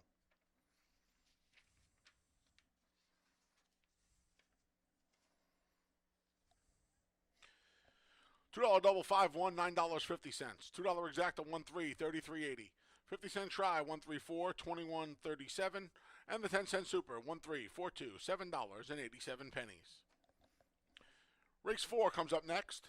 It's the start of today's 50-cent pick 5. Here in the 4th, you can scratch the 5, Little Maddie Brown, and the 6, Max Foster. Here in race 4, scratch the 5 and 6. Post time for the 4th. The start of today's 50-cent pick 5 is in just over 19 minutes.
Ladies and gentlemen, we got a claim out of race number 3. Fourth place finisher number 2, She's a Bernardini, to new owner Bruno Schickendance, new trainer Robert Johnston. Owner Bruno Schickendance and trainer Robert Johnston claim the number 2, She's a Bernardini, out of race number 3.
All right, coming up on race number 4, and that was Mrs. Maisel, not disappointing.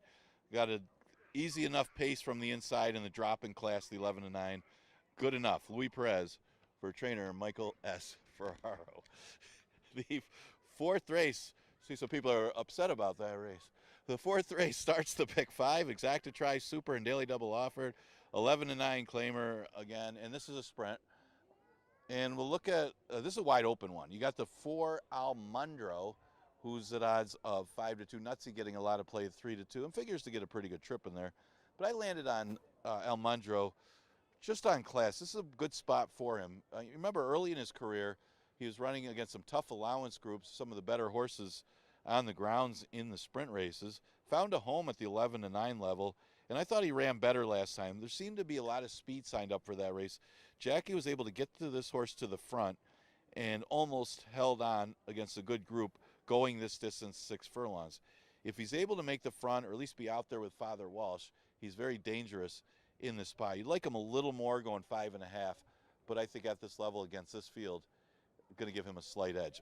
The 3 Nutsies should get a good trip right behind the speed. Comes off a 3rd place finish behind a couple next style winners. You got In Sky We Trust and Convertible Freeze. Of course, Convertible Freeze needed to go long. In Sky We Trust is just a good horse at the level. So he plays. Again, he's going to have to get the trip that you think that you see him getting right behind the speed of Father Walsh and Almondro. The other horse that I thought was a good price play in here was the 7, Wahil. Wahil just beat up on Easier in a 5,000 claimer and was expected to do so. Well, I expected him to do so. Wasn't getting bet, though. Surprisingly went off at odds of 7 to 2 and was just way too good for 5,000 claimers. Was claimed, steps up, but doesn't step all the way back up to allowance. So at this level, the last time he ran 11 to 9, he was a winner. He should be able to get a decent enough trip in here as well that he is a player. 4th race starts the pick 5, exacta try, super, and daily double also offered. Scratch 5 and 6.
The field for race 4, the start of today's 50-cent pick 5, is coming out onto the track.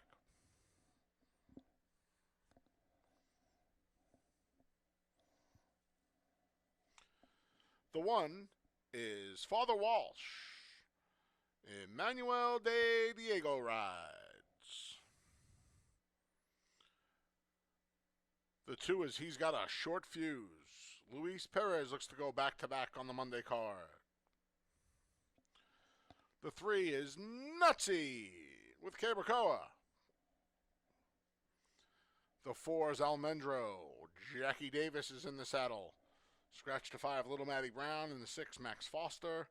The 7 is Wahil with Joel Cruz. And the 8's Gimme the Money with Anthony Rodriguez. All right, pick 5 time. Public really settled down on 2 in here. Nutsy. No, not named after me. I don't think named after me anyway. Got the job done 2 back in the year beaten race. So this is a dated race. These are for horses that haven't won 2 races since a year ago today. Nutsy got the job done. 2 starts back in the slop. And then last time caught a fast track. Both in Skyway Trust and Convertible Freeze have come out of that July 29th affair to come back and win again. So key race. I say this all the time. I like seeing the italics. You know, especially for some of the races on the bottom rungs of the claiming ladder. You like seeing these horses keep consistent company. And Nutsy has gotten good here. Off the layoff, all 4 of his starts, he's crossed the line first 3 times, and then he had the 3rd last time out. He had that 1 DQ that was probably the right call off the layoff. He's your second choice right now at 2-1. He gets leading rider for leading trainer. Usually it's usually a pretty good recipe. How about the last 2 seasons here at Finger Lakes? Coming into this week, 32% teaming up together for a 254 ROI. That's more than enough for me. Father Walsh to the rail.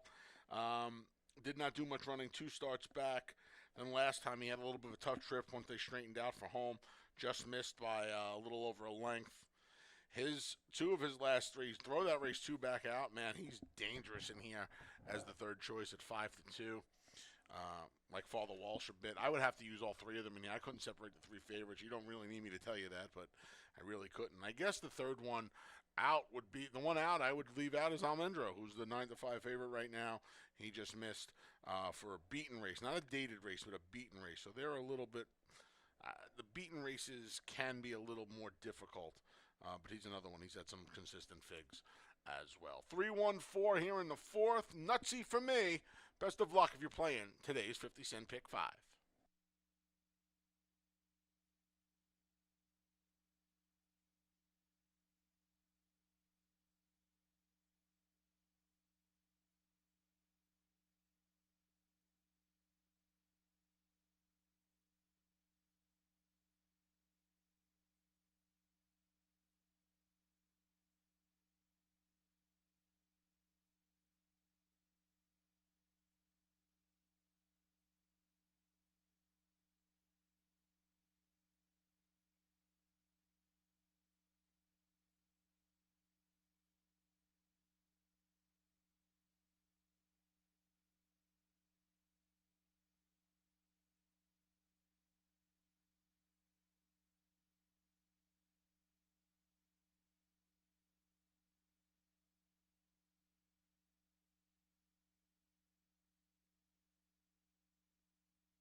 Post times in a minute. 1 minute.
The field for race 4, the start of today's pick 5, has made its way to the starting gate, and it's post time.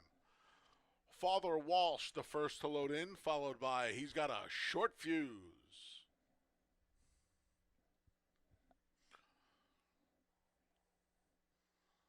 Nutsy goes forward.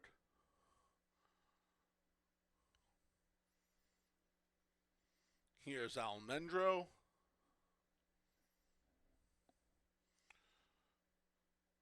Wahil goes in. And the last to load, something we all like to say at the racetrack, give me the money. They're in the gate.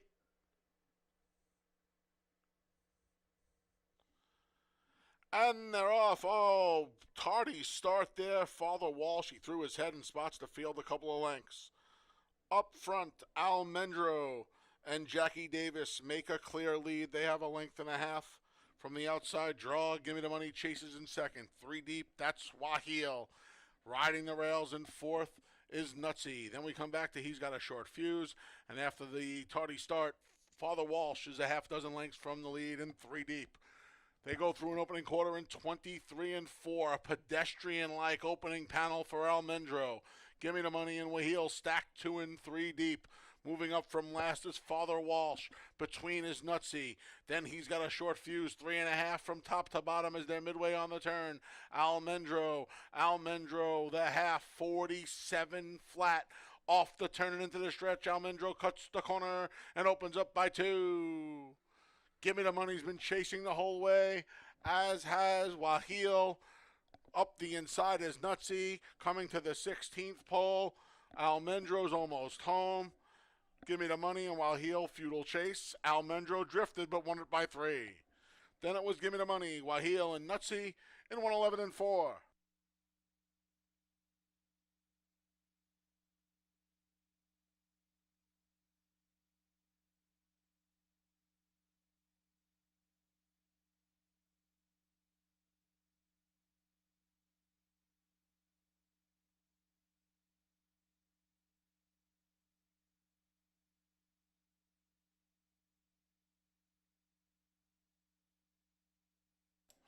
Number 4, Almendro was first.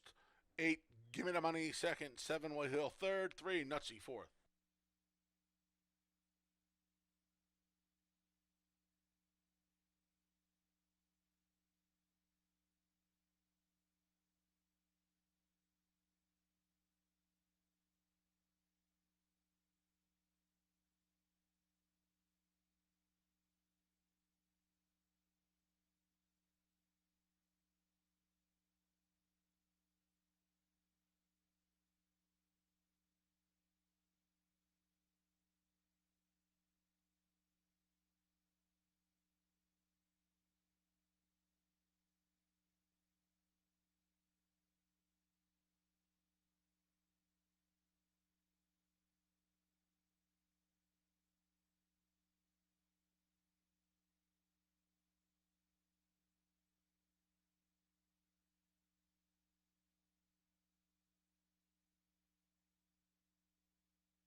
Returning to the winner circles, the number 4, Almendro. The 8-year-old geldings, the son of Bustin' Stones, out of the Roman ruler mare, Roman Renegade. A New York bred, Almendro is owned by Amapola Racing Corporation, trained by Stephen P. Ubink. Winning rider, Jackie Davis.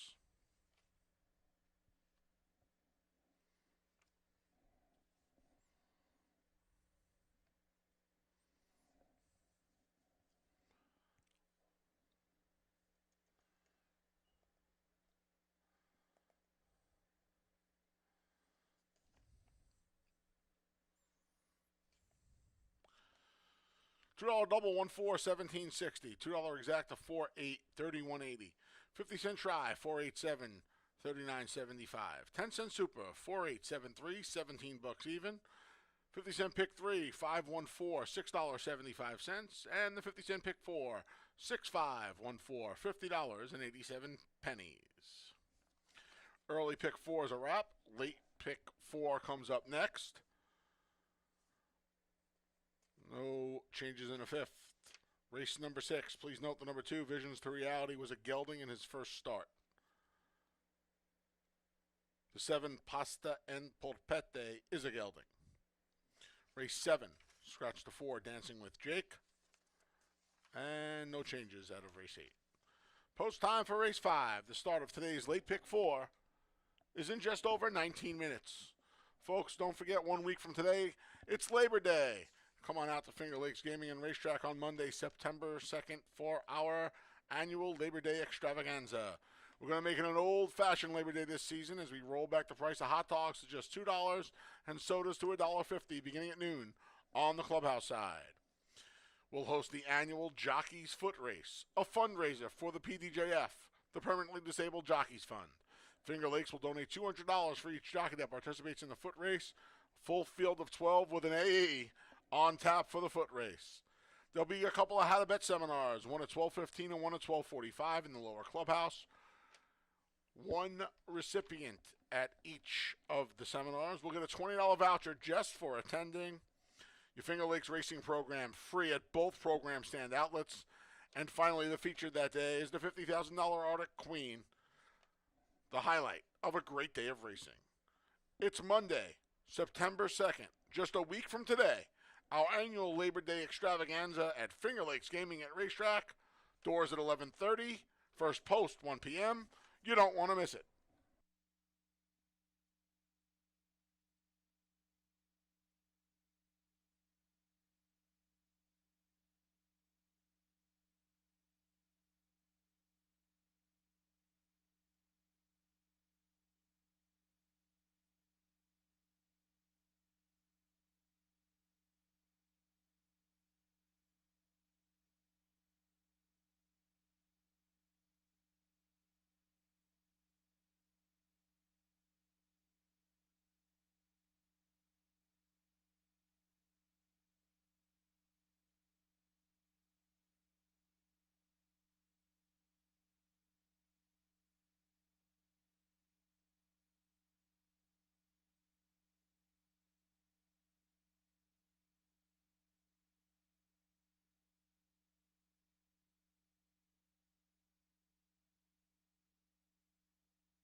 right, late pick 4 starts with race number 5. That was Almondro able to get a clear early lead. Father Walsh didn't break all that sharp, kind of helped the cause of Almondro. Good to see Stephen Eubank in the winner's circle. That was Jackie Davis guiding that one to the triumph. That'll start off pick 5. Good price on that one at odds of 3-1.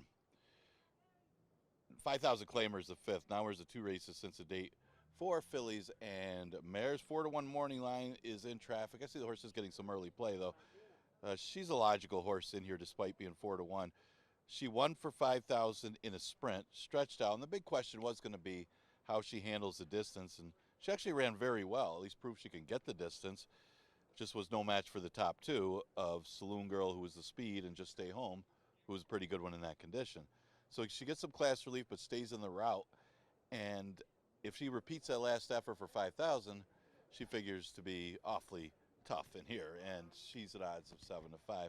Main threat is the 7, Mind of Gold. Mind of Gold has been good on the stretch out before.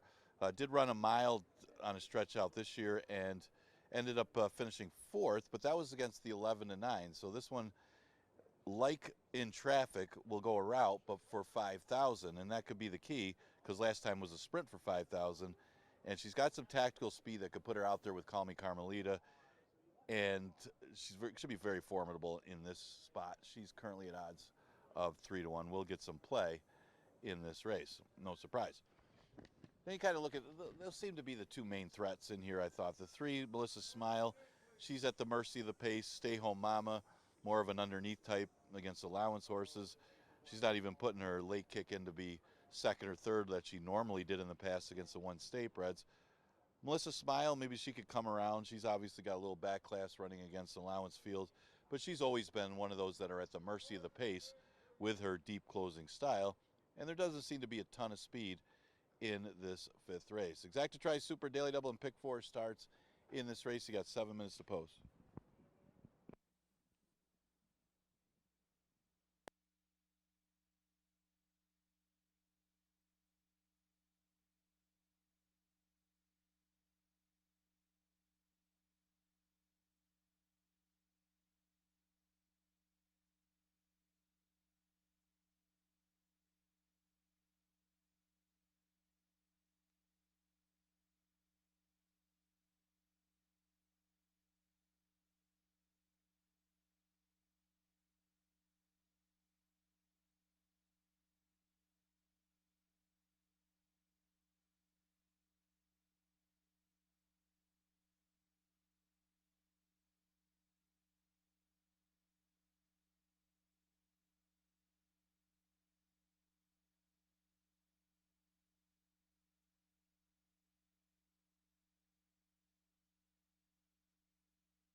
The field for race 5, the start of the late pick 4, is out on the track. The 1 is Central Capital. Stephen Frett rides.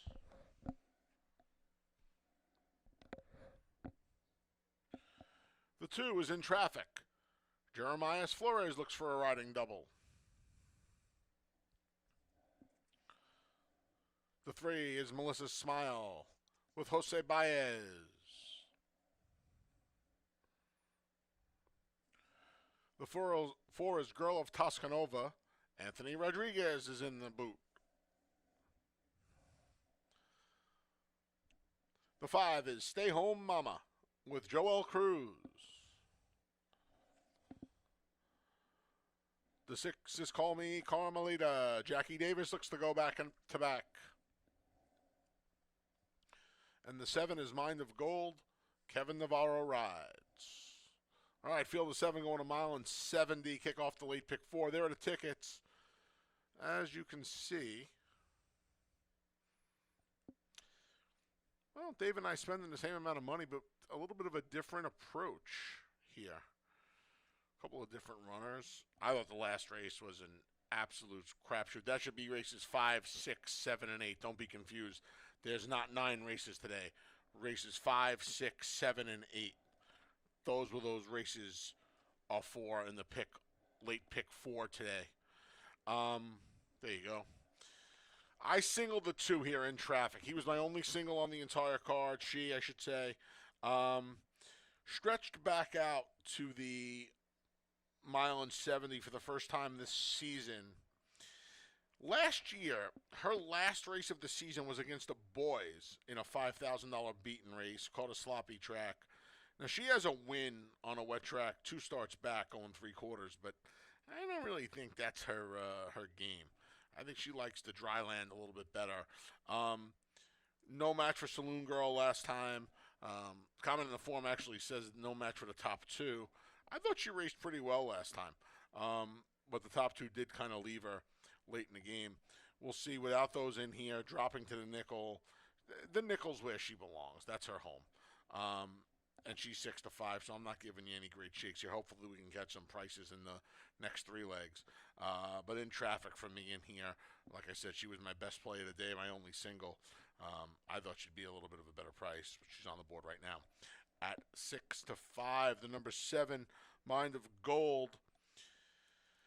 She hasn't been making up a lot of ground. She caught that track labeled good in her second start of the season, and she got the job done. You know, I talk about this a lot. Sometimes these horses just handle it better than their rivals. I don't think she handles it that well. She hasn't really, especially of late. I mean, she's 7 now, the daughter of Taylor Vacati. But she just really hasn't been punching late in the game in her last few starts. She tried the mile 2 back. You know, she's been more of a sprinter throughout her career. I don't know what to do with her. I put her second just because I really don't like anybody else, to be honest with you. Rounded things out with the 5, Stay Home Mama. It's kind of the same thing. You know, she's been running against better, yes. But she's getting beat double digits in almost every one of her starts. She's getting beat an awfully long way. And yes, if you go back into the Wayback Machine, she has races that would be dominant against these. A lot of them do. Girl of Tuscanova has races that would nearly lap the field. Of course, that's a bit of exaggeration, but you know, looking at the recent form, I just thought it was going to be really, really tough to get by in traffic this afternoon. She's my single in the late pick 4. Best of luck if you're playing. You got a little over a minute or so. Really quick, free PPs, fingerlakesgaming.com.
Post times in a minute. 1 minute.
The field for race 5, the start of the lead pick 4, is behind the gate, and it's post time.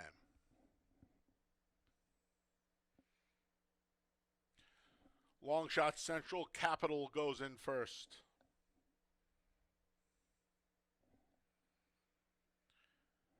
Here's the favorite, In Traffic.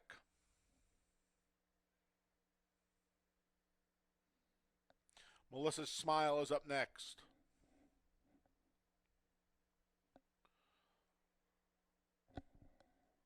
Girl of Tuscanova goes in. Stay Home Mama goes forward. Here's Call Me Carmelita, looking to give Jackie Davis a natural double. The last to load's Mind of Gold. They're in the gate. And they're off. From the outside, there's Call Me Carmelita for the lead, followed in from the outside, Draw by Mind of Gold. The favorite, In Traffic, along the inside in third, floated 3 or 4 wide on the turn. There is Girl of Tuscanova moving up as In Traffic, a bit of a handful there. She's in traffic for Jeremiah Flores rather. Central Capital hugs the rail. She moved into 4th ahead of In Traffic. Then we have Stay Home Mama. And at the back, it's Melissa's Smile, 24-4 opening quarter. They're 3x3 up the back stretch. Call Me Carmelita, Mind of Gold, Girl of Tuscanova from the rail out. Then Central Capital. In Traffic just moved by her with Stay Home Mama. And then it's a long way back to Melissa's Smile. She's about 15 from the trio of leaders alternating on the front end, 49 for the half as the field makes their way towards the far turn, led by Mind of Gold between Call Me Carmelita at the rail and Girl of Tuscanova's under a drive. In Traffic, Jeremiah Flores trying to wind his way through there as Central Capital back pedals. Stay Home Mama's under a drive. Nothing from Melissa's Smile. The field went 3/4 in 1:14-3. They're making their way off the turn and into the stretch. Call Me Carmelita's 30-1, and she takes them into the stretch with a length lead. Mind of Gold has been hounding her the entire way. These two headlong to the final furlong from the back, trying to chime in. In Traffic's clear now and getting going. Call Me Carmelita comes to the 16th pole on the hands and knees. Mind of Gold right by. Mind of Gold. Call Me Carmelita. In Traffic. Mind of Gold. In Traffic. Mind of Gold. And In Traffic. It looks like In Traffic got out of it and got Mind of Gold on the wire. It's dead tight. Call Me Carmelita hauled in for third. 1:47-4 the final time.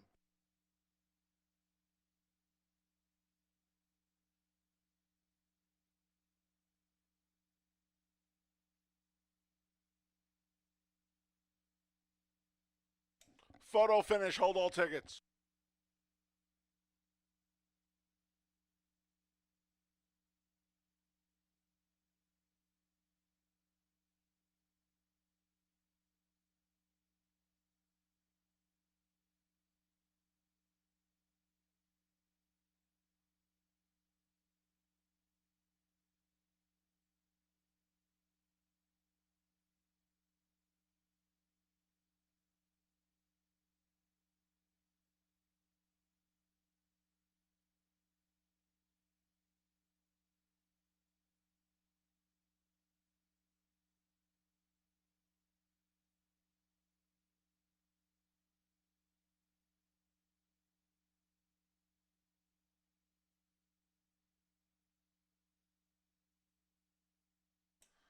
Number 2 in traffic was first. 7, Mind of Gold second. 6, Call Me Carmelita third. 5, Stay Home Mama finished fourth. 2765 in race 5.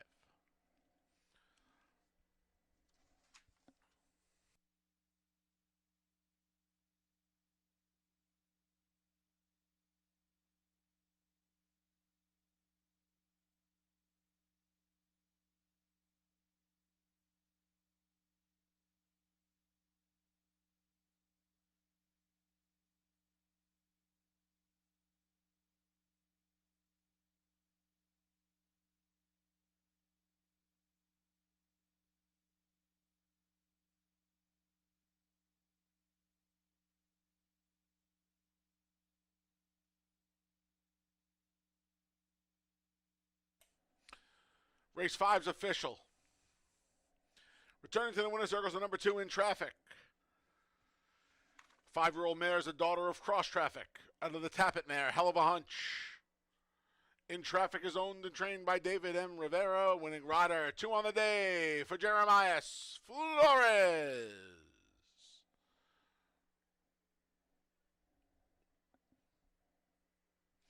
$2 double 4-2, 17.20. $2 exact at 2-7, 12.20. 50-cent try, 276, 56.12. 10-cent super, 2765, $27 and a nickel. 50-cent pick 3, 142, $10.65. Speaking of pick 3s, the final pick 3 of the day kicks off here in race number 6. Please note the number 2, Visions to Reality, was a gelding first out in his last start. And the number 7, Pasta en Polpette, is a gelding. Post time for race 6 is in just over 19 minutes.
Once again, a very happy 90th birthday to Roger the Bobber. Happy birthday, Roger.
In the paddock for race number 6, and we got a close finish between the two main contenders in the 5th. Race did not disappoint. Mind of Gold and In Traffic, they figured to be the two favorites and the two rivals going to the wire, but it was In Traffic able to just catch Mind of Gold and to go to nose in front to win race number 5. Jeremiah Flores for owner-trainer David Rivera, former rider David Rivera, will start off the late pick 4. 6 races, a maiden race going 6 furlongs, exacta try, super daily double, and pick 3 starts in here. The current favorite is suspiciously named at 3-1. That's the 5 horse. Actually, right now at 8-5. No surprise there. This horse had a troubled trip in his first career start and ran very well to be 3rd, although that was an easier field that he was up against. This does look like it's going to be a little bit tougher. I actually took a shot at a long shot in race number 6. Going to go with the 3, Destined for Glory. This one right now at odds of 8-1. So certainly holding its price. There isn't a lot of speed in here. I would think that this horse may show a little more speed if he breaks better. His only start says sluggish start, and he did. It was a slow start, but it was a really bad start that took him out of the race, and he ended up last and showed some nice works since that last race on July 22nd. It's a Destin. We've seen a bunch of those here run very well. It's making a second start for Jeremiah Engelhardt. Why not? Destin for Glory. He's at odds of 9-1 in a very questionable field. The 5 suspiciously named, mentioned. If you watch the last race of this horse, didn't take a lot of play at odds of 14-1. But the only negative to that is, he had a troubled trip, and he probably would have won with a clean trip. He stumbled at the start and then got caught behind horses. It was a little green during that race. Well, the problem is Happy Instead probably wouldn't win this race. So you got to kind of look at it that way is, he ran well, he had trouble, but now they face a tougher field in this maiden special weight. But he could be this good. Again, you're taking a horse that did have the trouble trip and certainly a threat, and he's at odds of 8-5. People overbet the trips usually here. The 10, Marty's Magic, has been facing tougher. This one against maiden claimers at Laurel. They should be tougher than the maiden special weights here. It's a Kentucky bred out of a dam that's a half to a graded stakes winner, and that was in sprint. They paid $120,000 for Marty's Magic.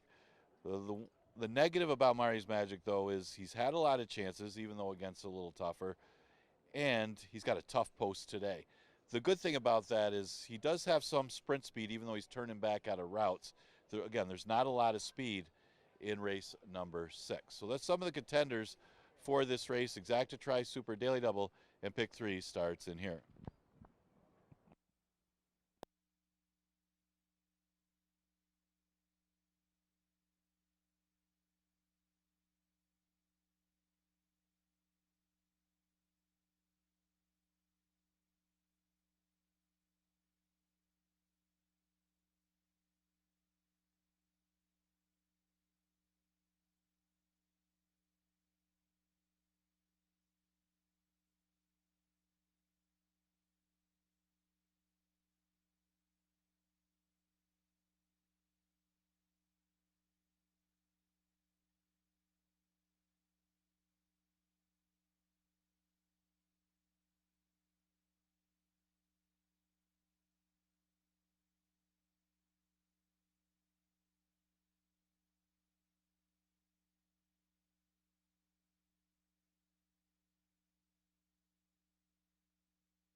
The field for race number 6 is on the track. The 2 is Visions to Reality.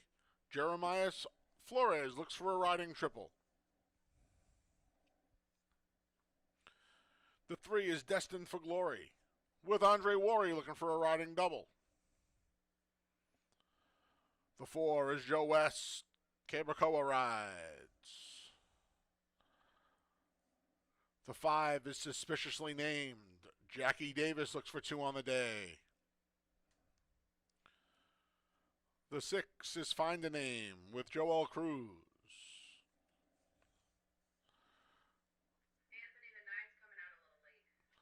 The 8 is Support the Cat with Nazario Alvarado.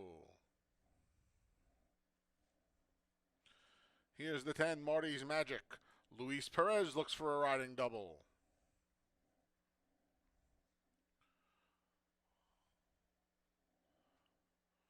There's the 1, Saratoga Weekend with J.M. Rohina.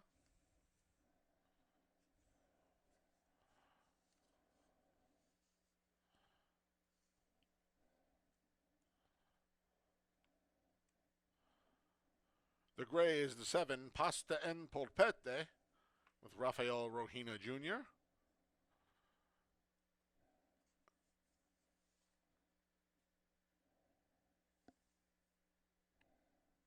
And the number 9, U Butte, is coming out now. U Butte has Anthony Rodriguez aboard.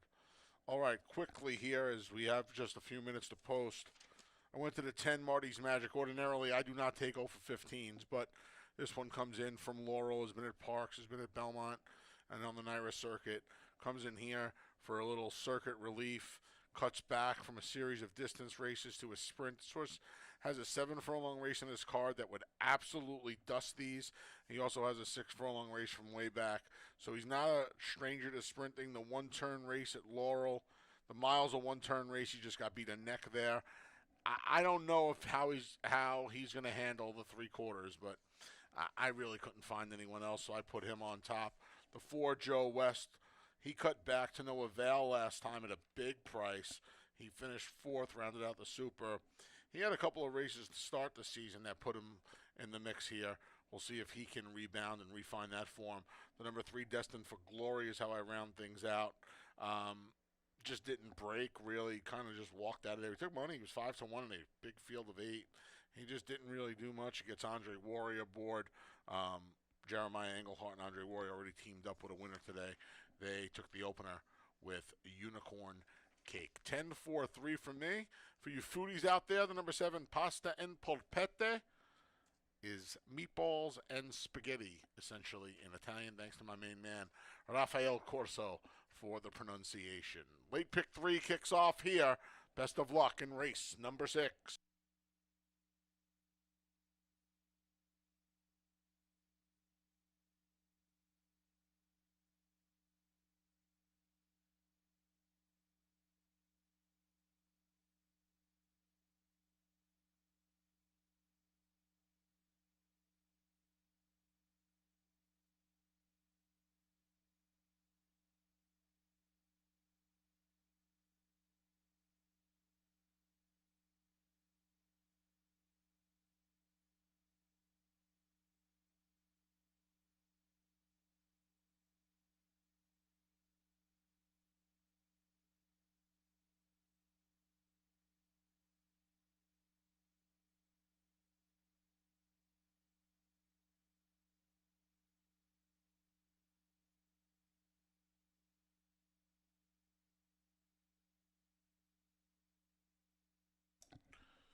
Less than a minute.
The field for race 6 has made its way to the starting gate, and it's post time.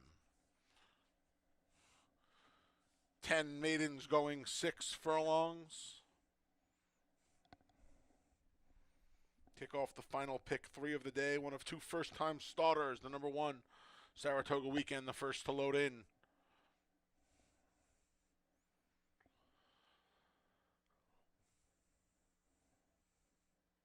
Here's Visions to Reality.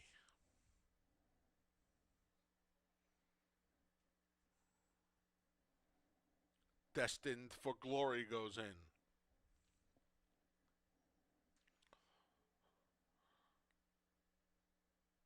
Joe West goes forward. Slight favorite suspiciously named.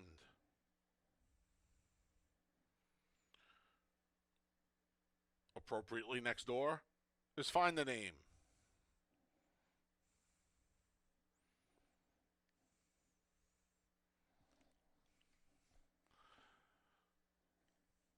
The other first-time starter, Pasta and Polpette, goes in.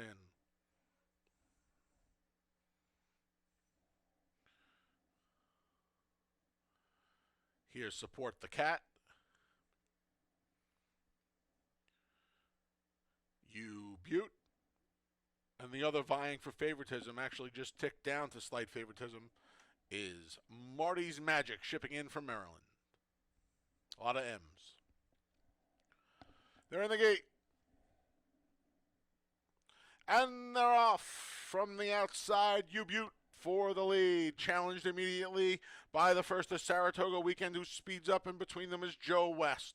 Back and forth is Suspiciously Named. He's tracked on the outside by Support the Cat. Then we come back along the inside. There is Destined for Glory. Between them is Find a Name. Far outside is Marty's Magic. The 2 at the back are Visions to Reality and the other firster, Pasta and Polpette. Joe West and You Butte speed off to the far turn. 23-1 the opening quarter. Suspiciously Named is moved up along the inside. Jackie Davis trying to motivate that one. Support the Cats at a big price.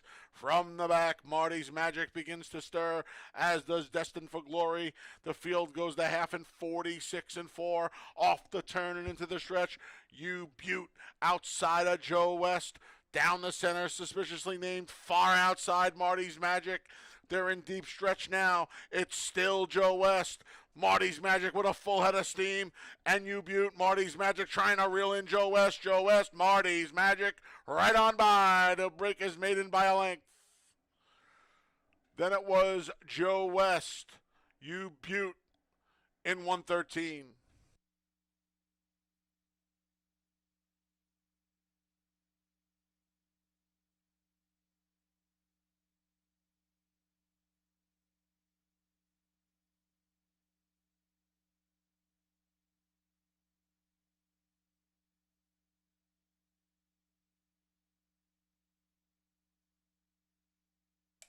Number 10, Marty's Magic was first. 4, Joe West second. 9, You Butte third. It's a photo for fourth.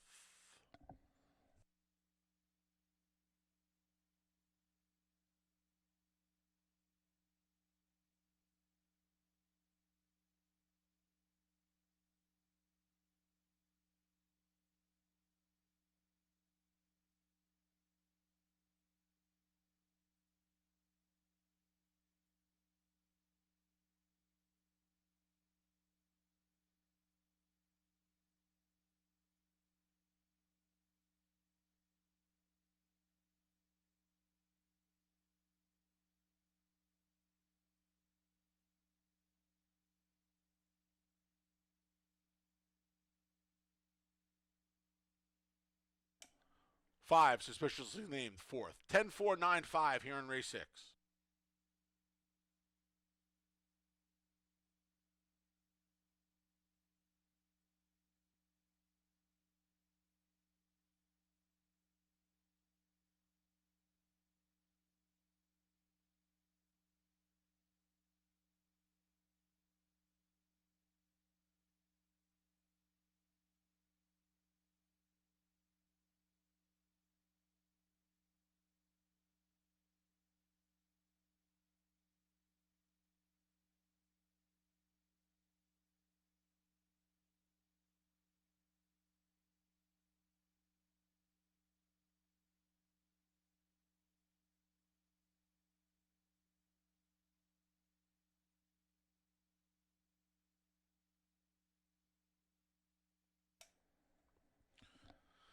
Making his way to the winner's circle for the first time is the number 10, Marty's Magic.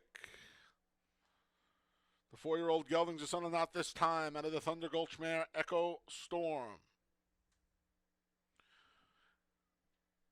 Marty's Magic is owned by Familiar Connections today. The trio of owner Barry K. Schwartz, trainer Michael S. Ferraro, and jockey Luis Perez all have 2 together on the day, and it's official.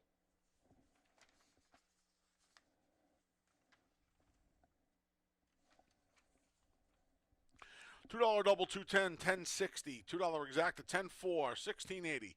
50-cent try, 10.49, 21.62. And the dime super, 10.495, $11.42. Race 7 comes up next. It kicks off today's late double. Scratch to 4, Dancing with Jake. Race 7, scratch to 4. No changes in the 8th. Post time for race 7, the start of the late double, is in just over 21 minutes.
All right, 11 minutes to post for race number 7, and the money showed for Marty's Magic. Obviously, he was the best horse in the race. It's just a question of the post and cutting back in distance, whether he could get there.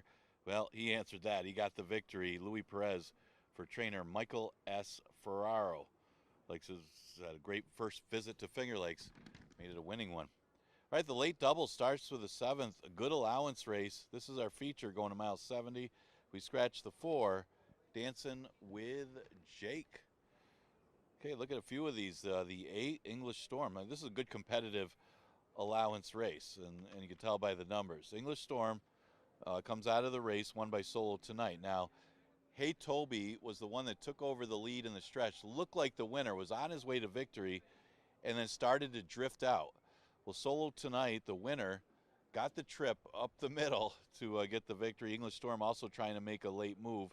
Didn't quite have it as easy as Solo Tonight, but still was able to run third on that sloppy racetrack. The big question was whether he liked the off track or not, but he still kept his form. That was off a solid second. If you go to the last time this horse was on a fast racetrack, had a troubled trip and ran second behind the next out winner in Petrolo, who would be awfully formidable against this group, but Petrolo would probably be favored. So English Storm, logical horse in here, as well as long as gets a pace to run at. And you do have a couple speeds in here. You got the speed from the rail with the 1 Last Drink, and then you got the speed of In a Minute, who opened up a big lead last time, but did it in 47 and then stopped. Actually lasted a long way, but stopped in the very last part of that race as well when Hey Toby took over. Well, he didn't just stop. He just he fell back behind a bunch of them and finished off the board. Maybe that one will be fitter after that race, but again, he does have the 1 Last Drink to contend with, horse that's got some early speed from the rail. So a couple of these closers will look to have something to run at. Seems like Destiny also on the outside probably won't be that aggressive because of the post. But Last Drink from the rails got to be one of the two that'll be on the lead. Ran a solid effort beating Lifetime Guarantee, was bet down to be a heavy favorite in that race, and was able to hold that rival off. Faced winners, but at the 11-9 level, a notch below this one, and wasn't able to win on and off track. Now, again, that was a sloppy racetrack. We'll try adding blinkers today for the new connections to see if that makes a difference. And Last Drink, maybe a little bit of a price to consider stepping up in class off of the claim. Then you got the 6, 2 J's Way for James Ryerson. This one is a half to Full Moon Fever, one that we're very familiar with here at Finger Lakes. Used to be a real good one. Maybe he's lost his form a little bit, but that one has always been a good one here at Finger Lakes. So they tried a turf race in his first career start, and then tried a state bred 30,000 at Saratoga, was able to hold on that day. A little bit tougher today facing winners here, but maybe finding the right spot is the Saratoga one, other than might be a little tough for this horse coming out of the 30,000 state bred. But 2 J's Way off the last number should be competitive in this spot. Ollie Can Dance is another closer that could take advantage if this pace does take its toll. Was making up ground again. Another one, this was more of a false close because he was so far back. When In a Minute stopped with a big lead, and then Hey Toby took over, drifted out. So you'll see horses making up ground in that race, and there's more of the other horses having some issues on the front end backing up to him. With that said, he still ran pretty well, but who's to say he's going to get a 47 half to run at today, but maybe more of an underneath horse if you do get another hot pace in race number 7. Exacta, trifecta, superfecta, and daily double offered in here. We scratch the 4, Dancing with Jake.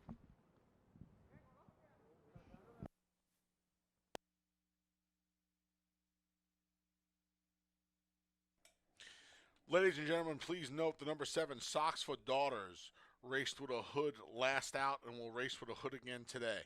The number 7, Socks for Daughters, in this race, raced with a hood last out and will race with a hood again today.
field for race 7's on the track.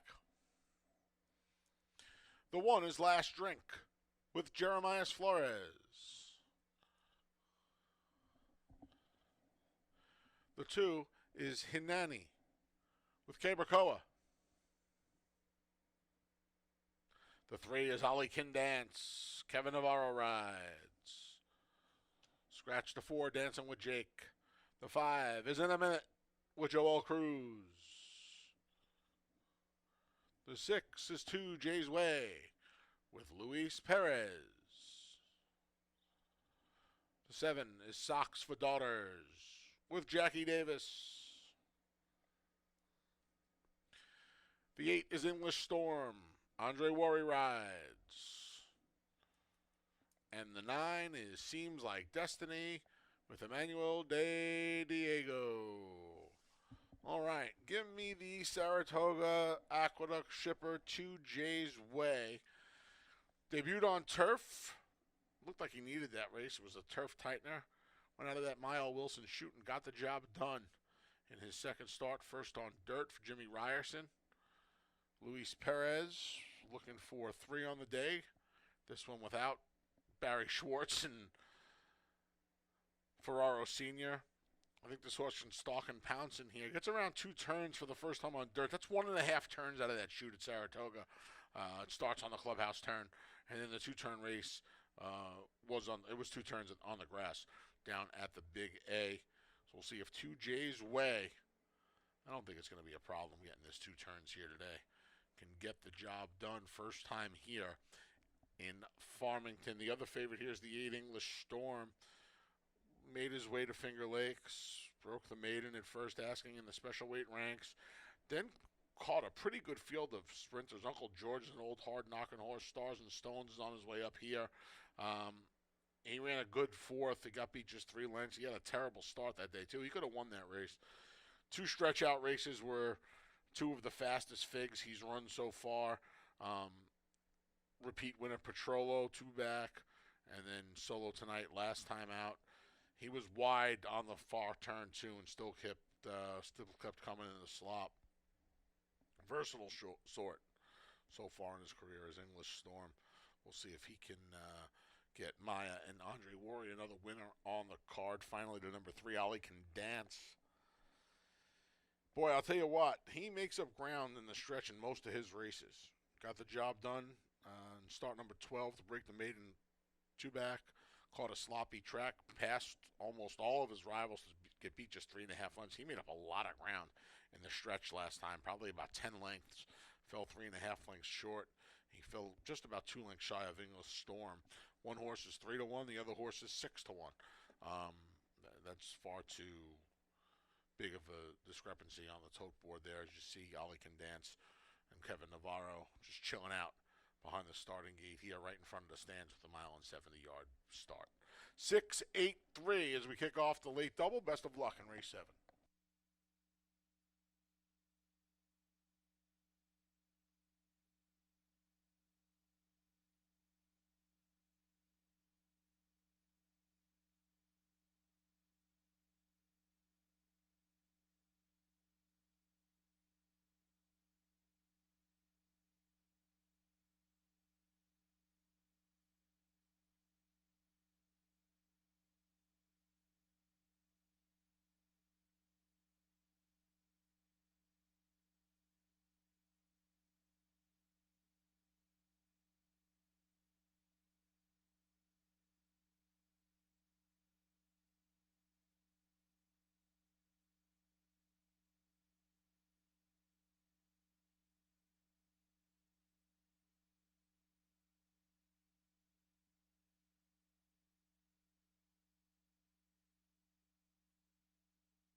Post times in a minute.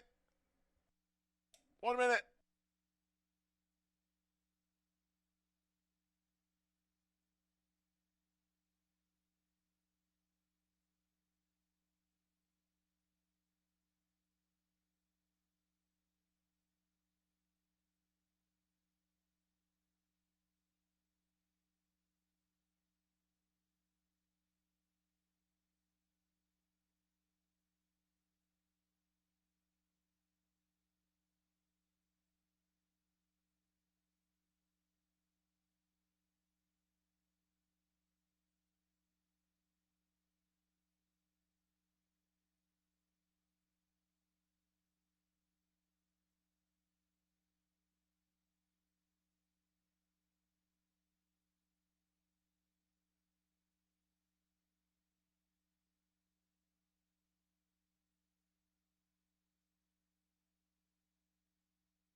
The field for race 7 has made its way to the starting gate, and it's post time as we kick off the late double.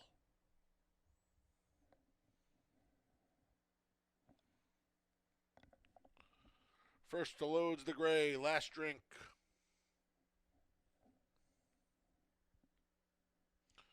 Grays actually bookend the field here as Hinani goes in, followed by Ali Can Dance. In a minute is up next.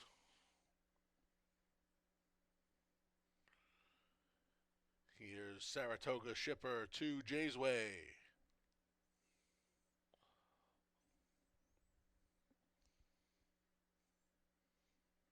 Socks for Daughters sporting that hood. Here's English Storm. The last to load is Seems Like Destiny.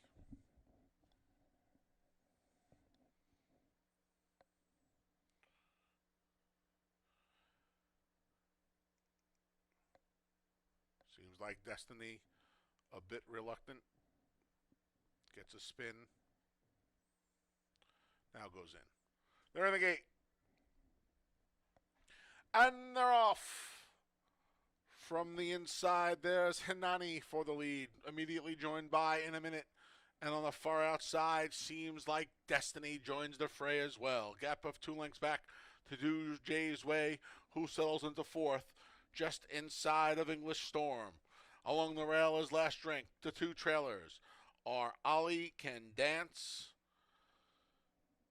and Socks for Daughters. Up the backstretch, it's In a Minute. In a Minute, through an opening quarter in a quick 24-1. Seems Like Destiny on his outside, chasing in second. Along the inside, Hinani's third. It's a gap of about 7 lengths back to the duo of 2 Jay's Way and English Storm. The 2 taking money have a lot of work to do. Up the inside comes Last Drink. It's 4 more back to Ali Can Dance and another 8 or 9 back to Socks for Daughters, who's not really doing much running at this point. The half, sharp, 48-1. In a Minute and Joel Cruz. Minds on business today. They have a 4-length lead. Seems Like Destiny trying to make a dent. So too Hinani. From the back, trying to rally here is the duo of 2 Jay's Way and English Storm through 3 quarters in 1:12-3. In a Minute, strides beginning to shorten off the turn and in the stretch. He still has a 3-length lead. Hinani with dead aim up the inside. Here comes 2 Jay's Way. In a Minute, trying to hold off 2 Jay's Way, who's storming home at the rail, and Hinani down the center. 2 Jay's Way at the rail. Hinani between horses. Ali Can Dance late, but coming to the line, it's 2 Jay's Way, a length and a half. Then it was Hinani and Ali Can Dance, tight for 4th. English Storm and In a Minute was there as well, and 1:45-1.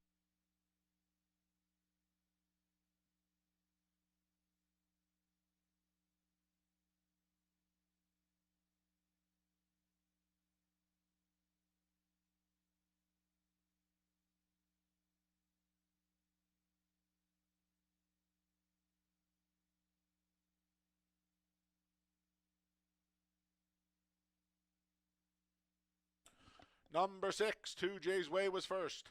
2 Hinani was second. 3 Ali Contents third. It's a photo for fourth.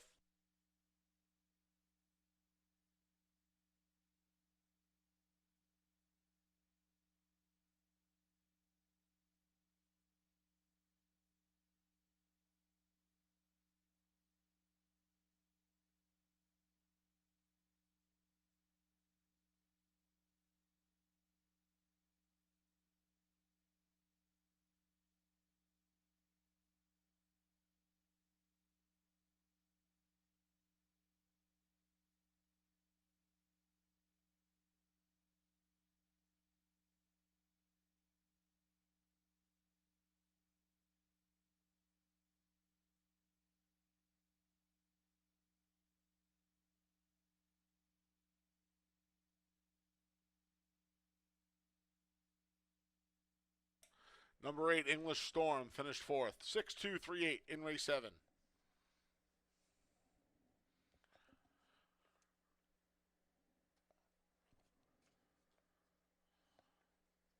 Returning to the winner's circle is the number 6, 2 Jay's Way. It's 2 wins in a row for the 3-year-old son of Sakanit out of the Eltish mare Double Mint, a New York bred. 2 Jay's Way is owned by Okra House Stable, trained by Jimmy Ryerson. 3 on the day for winning rider Luis Perez.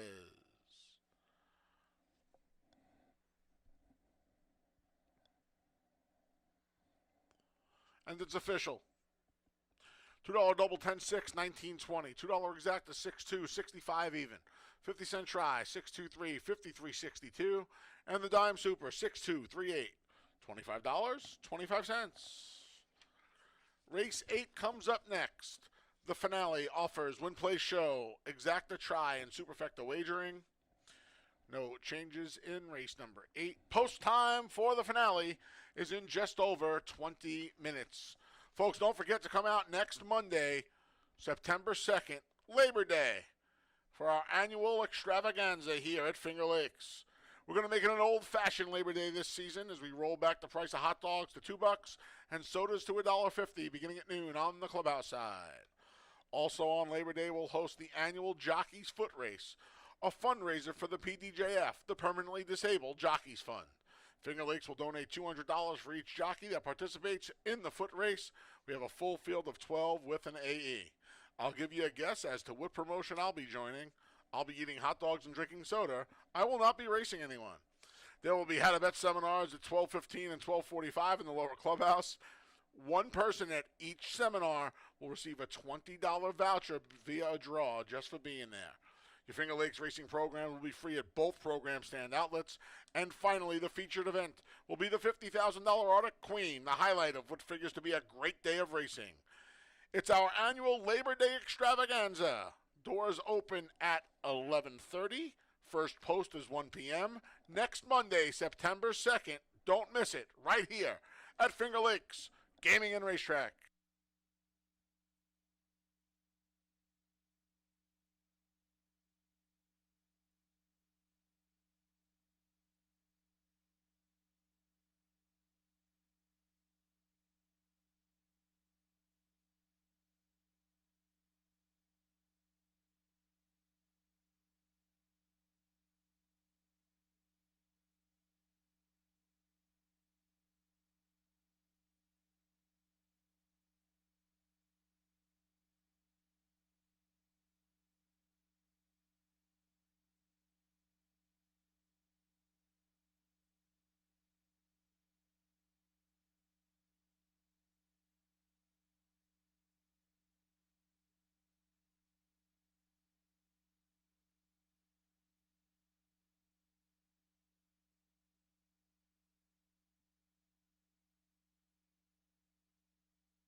Even better news for our Labor Day extravaganza. Sodas and water will be $1. $2 hot dogs, $1 soda and water next Monday, September 2nd, right here at Finger Lakes Gaming and Racetrack.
All right, one more time. Let's hear it.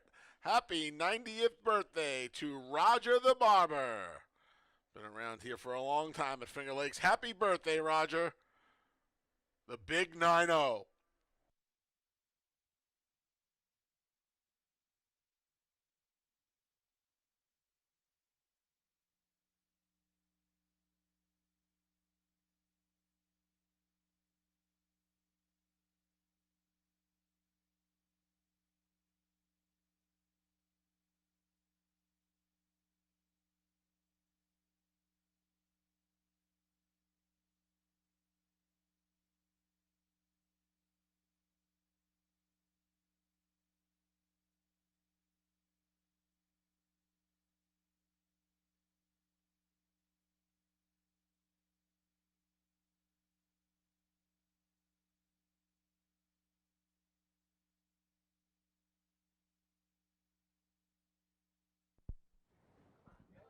Getting ready to conclude this race card. Looking back at the seventh, that was 2J's way. James Ryerson at business sending this one here.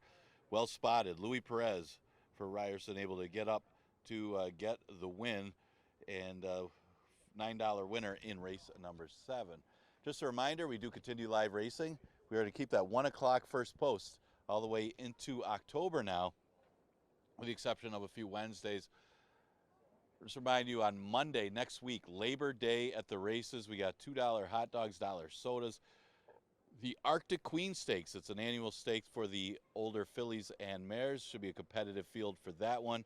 And our annual foot race. The jockeys will compete in looks like going to be a 16th of a mile dash to support permanently disabled jockey funds. Our version of the American Day at the races. You want to come out and see that. It's a lot of fun.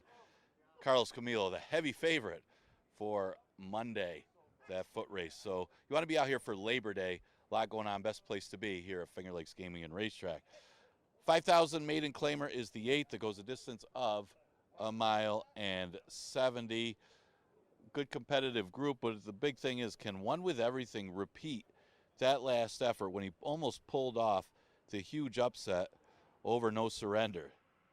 Made it close, maybe hung just a little bit at the end, but that was first time going a mile since December when he went a mile in New York. Before that, he ran a mile 70 as a 2-year-old, but man, that race came out of nowhere. Whether it was a stretch out or not, it came out of nowhere. But if he can repeat that effort, he can win the last race.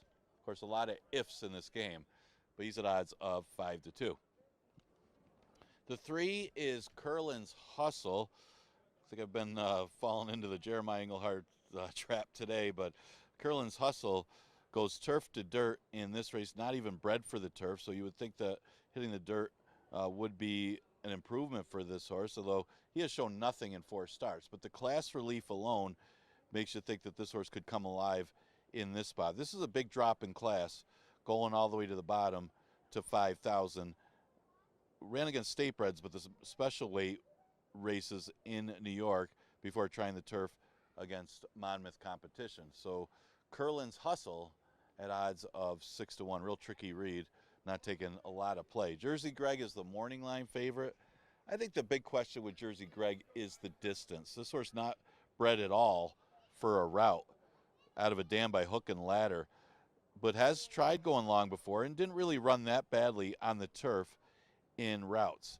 And it's not getting there in the sprint, so they're going to try something different with the stretch out. And, you know, the breeding doesn't always come through when you talk about $5,000 maidens. He's certainly got the form to run well against these. It's just a question of getting the distance. Exacta Try is super offered in today's 8th race. You got 6 minutes to post.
The field for the finales out on the track. Here's the one, Onofrio with Jackie Davis. The 2 is One with Everything, Cabercoa rides. Here's the 3, Curlin's Hustle with Andre Worry. The 4 is King of France with He-Man Harkey. The 5 is Jersey Greg. Michael DeVilla Jr. is in the saddle. Here's the 6, Mork with Joel Cruz. The 7's Croag Patrick. Kevin Navarro rides. And the 8's Rebel Jackson. Emmanuel De Diego is the pilot. All right, we'll wrap the Monday card. PPs for tomorrow up. FingerLakesGaming.com, courtesy of Equibase. Study up. Pick 6 carryover if the 1 Onofrio or the 6 Mork win.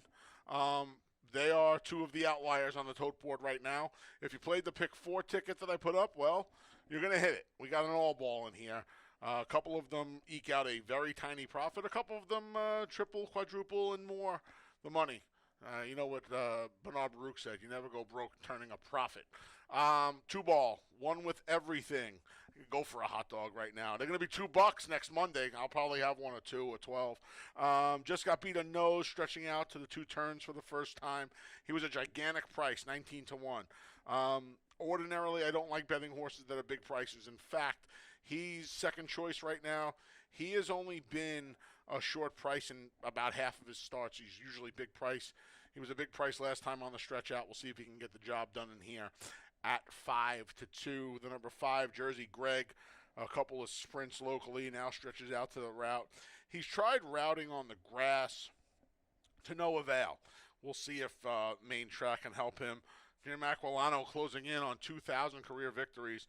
We'll see if he can get one step closer here with the number 5, Jersey Greg. And finally, if you're looking for a price, my buddy Phil, one of my best friends for almost 30 years, it's 30 years next year, I believe, he refuses to bet favorites. He always looks for a price. So I try to incorporate that here because we do get a lot of big prices. Onofrio, the 1's very interesting to me. If you take apart his form a little bit, you throw out the 2 wet track races, you throw out the 3 races downstate at Aqueduct and across the state in Saratoga. He raced here for the first time on a good track. No good. That was sprinting. Then he sprinted on a fast track, and he had blinkers for the first time. No good.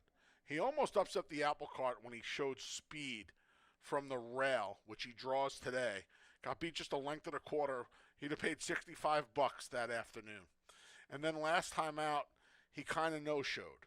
Well, Jackie Davis is going to climb aboard. She's looking for another win on the card. The horse is a giant price. I don't trust these bottom-level claimers, especially the maidens. So if you're looking for a price, if you're one of these people that hates betting favorites, maybe a flyer on Onofrio is the way you can bail out for the day. 8 more tomorrow. Again, pick 6 carryover if the 1 or 6 win the finale. PP's available already for tomorrow. FingerLakesGaming.com. Thanks for joining us on this magnificent Monday. Back at it tomorrow at 8. Post time's 1 o'clock. We'll see you then.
Post times in a minute. 1 minute.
The field for race 8 has made its way to the starting gate, and it's post time.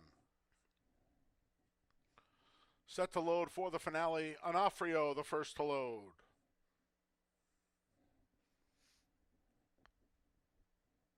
Here's One With Everything.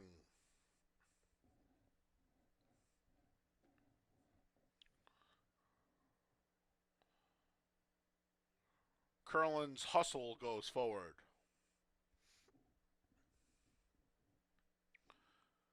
King of France is next.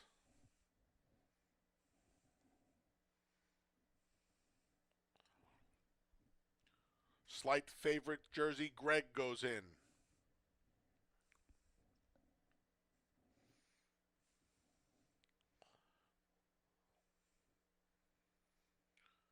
Here's Mork. Nanu. Couldn't help myself. Croag Patrick goes in. Last to load is Rebel Jackson.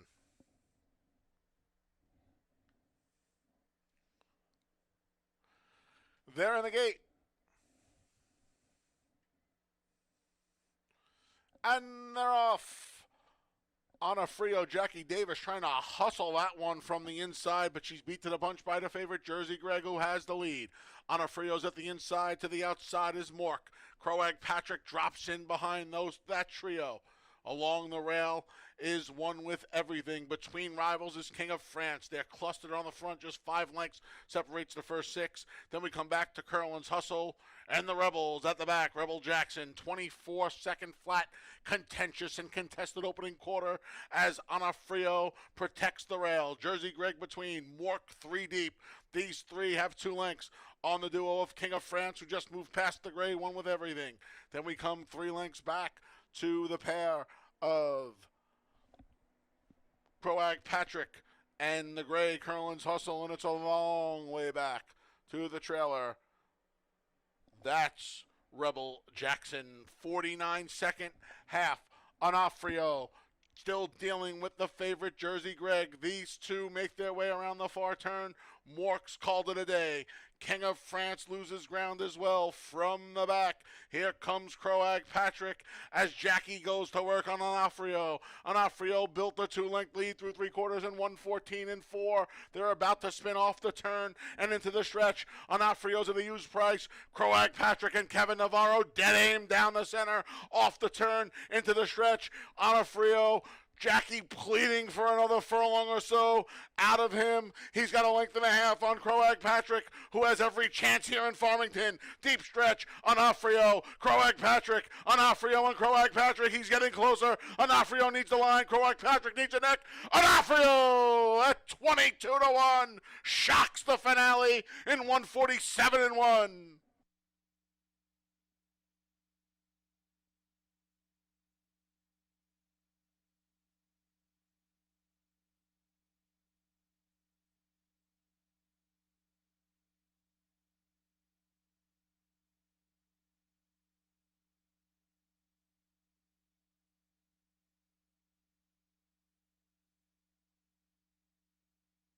Photo finish, hold all tickets.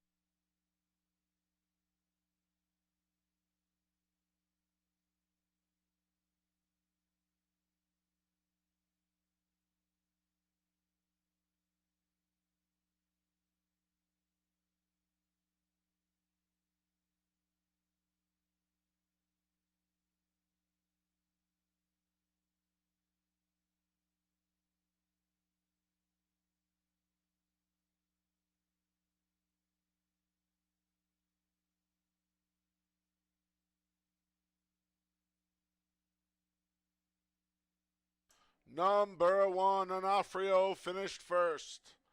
7, Croag Patrick second. 3, Curlin's Hustle third. 5, Jersey Greg finished fourth. 1-7-3-5 in race 8.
Making his way to the winner's circle for the first time is the number 1, Onofrio.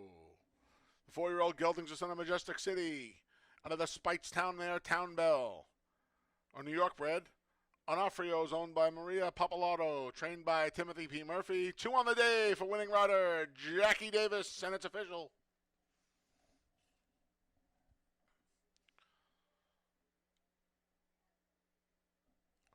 $2 double, 6-1, 334 even. $2 exacta, 1-7, 334.50. 50-cent try, 173, $561.75. 10-cent super, 1735, $370.10. 50-cent pick 3, 10-6-1, $336.50. 50-cent pick 4. That's a winning ticket given out by yours truly. $36. Got you back $603.50. 50-cent pick 5. 4, 2, 10, 6, 1. $1,951. Nobody pick 6. 5 of 6, $31.50. There will be a pick 6 carryover tomorrow of $8,087.25. 87.25 the carryover into the Tuesday pick 6. Your PPs are ready over at fingerlakesgaming.com, courtesy of Equibase, for the Tuesday card. That wraps up the live racing portion of the day here at Finger Lakes Gaming and Racetrack. Simulcasting remains open. The casino's open until 4 a.m. First post tomorrow for the 8-race card is at 1 p.m. Until then, on behalf of the broadcast team, staff, and management here at Finger Lakes Gaming and Racetrack, I'm your track announcer, the Big A, Anthony Stabile, thanking you for joining us on this Monday. We'll see you tomorrow at 1. Please arrive home wherever you're going safely. Have a great night.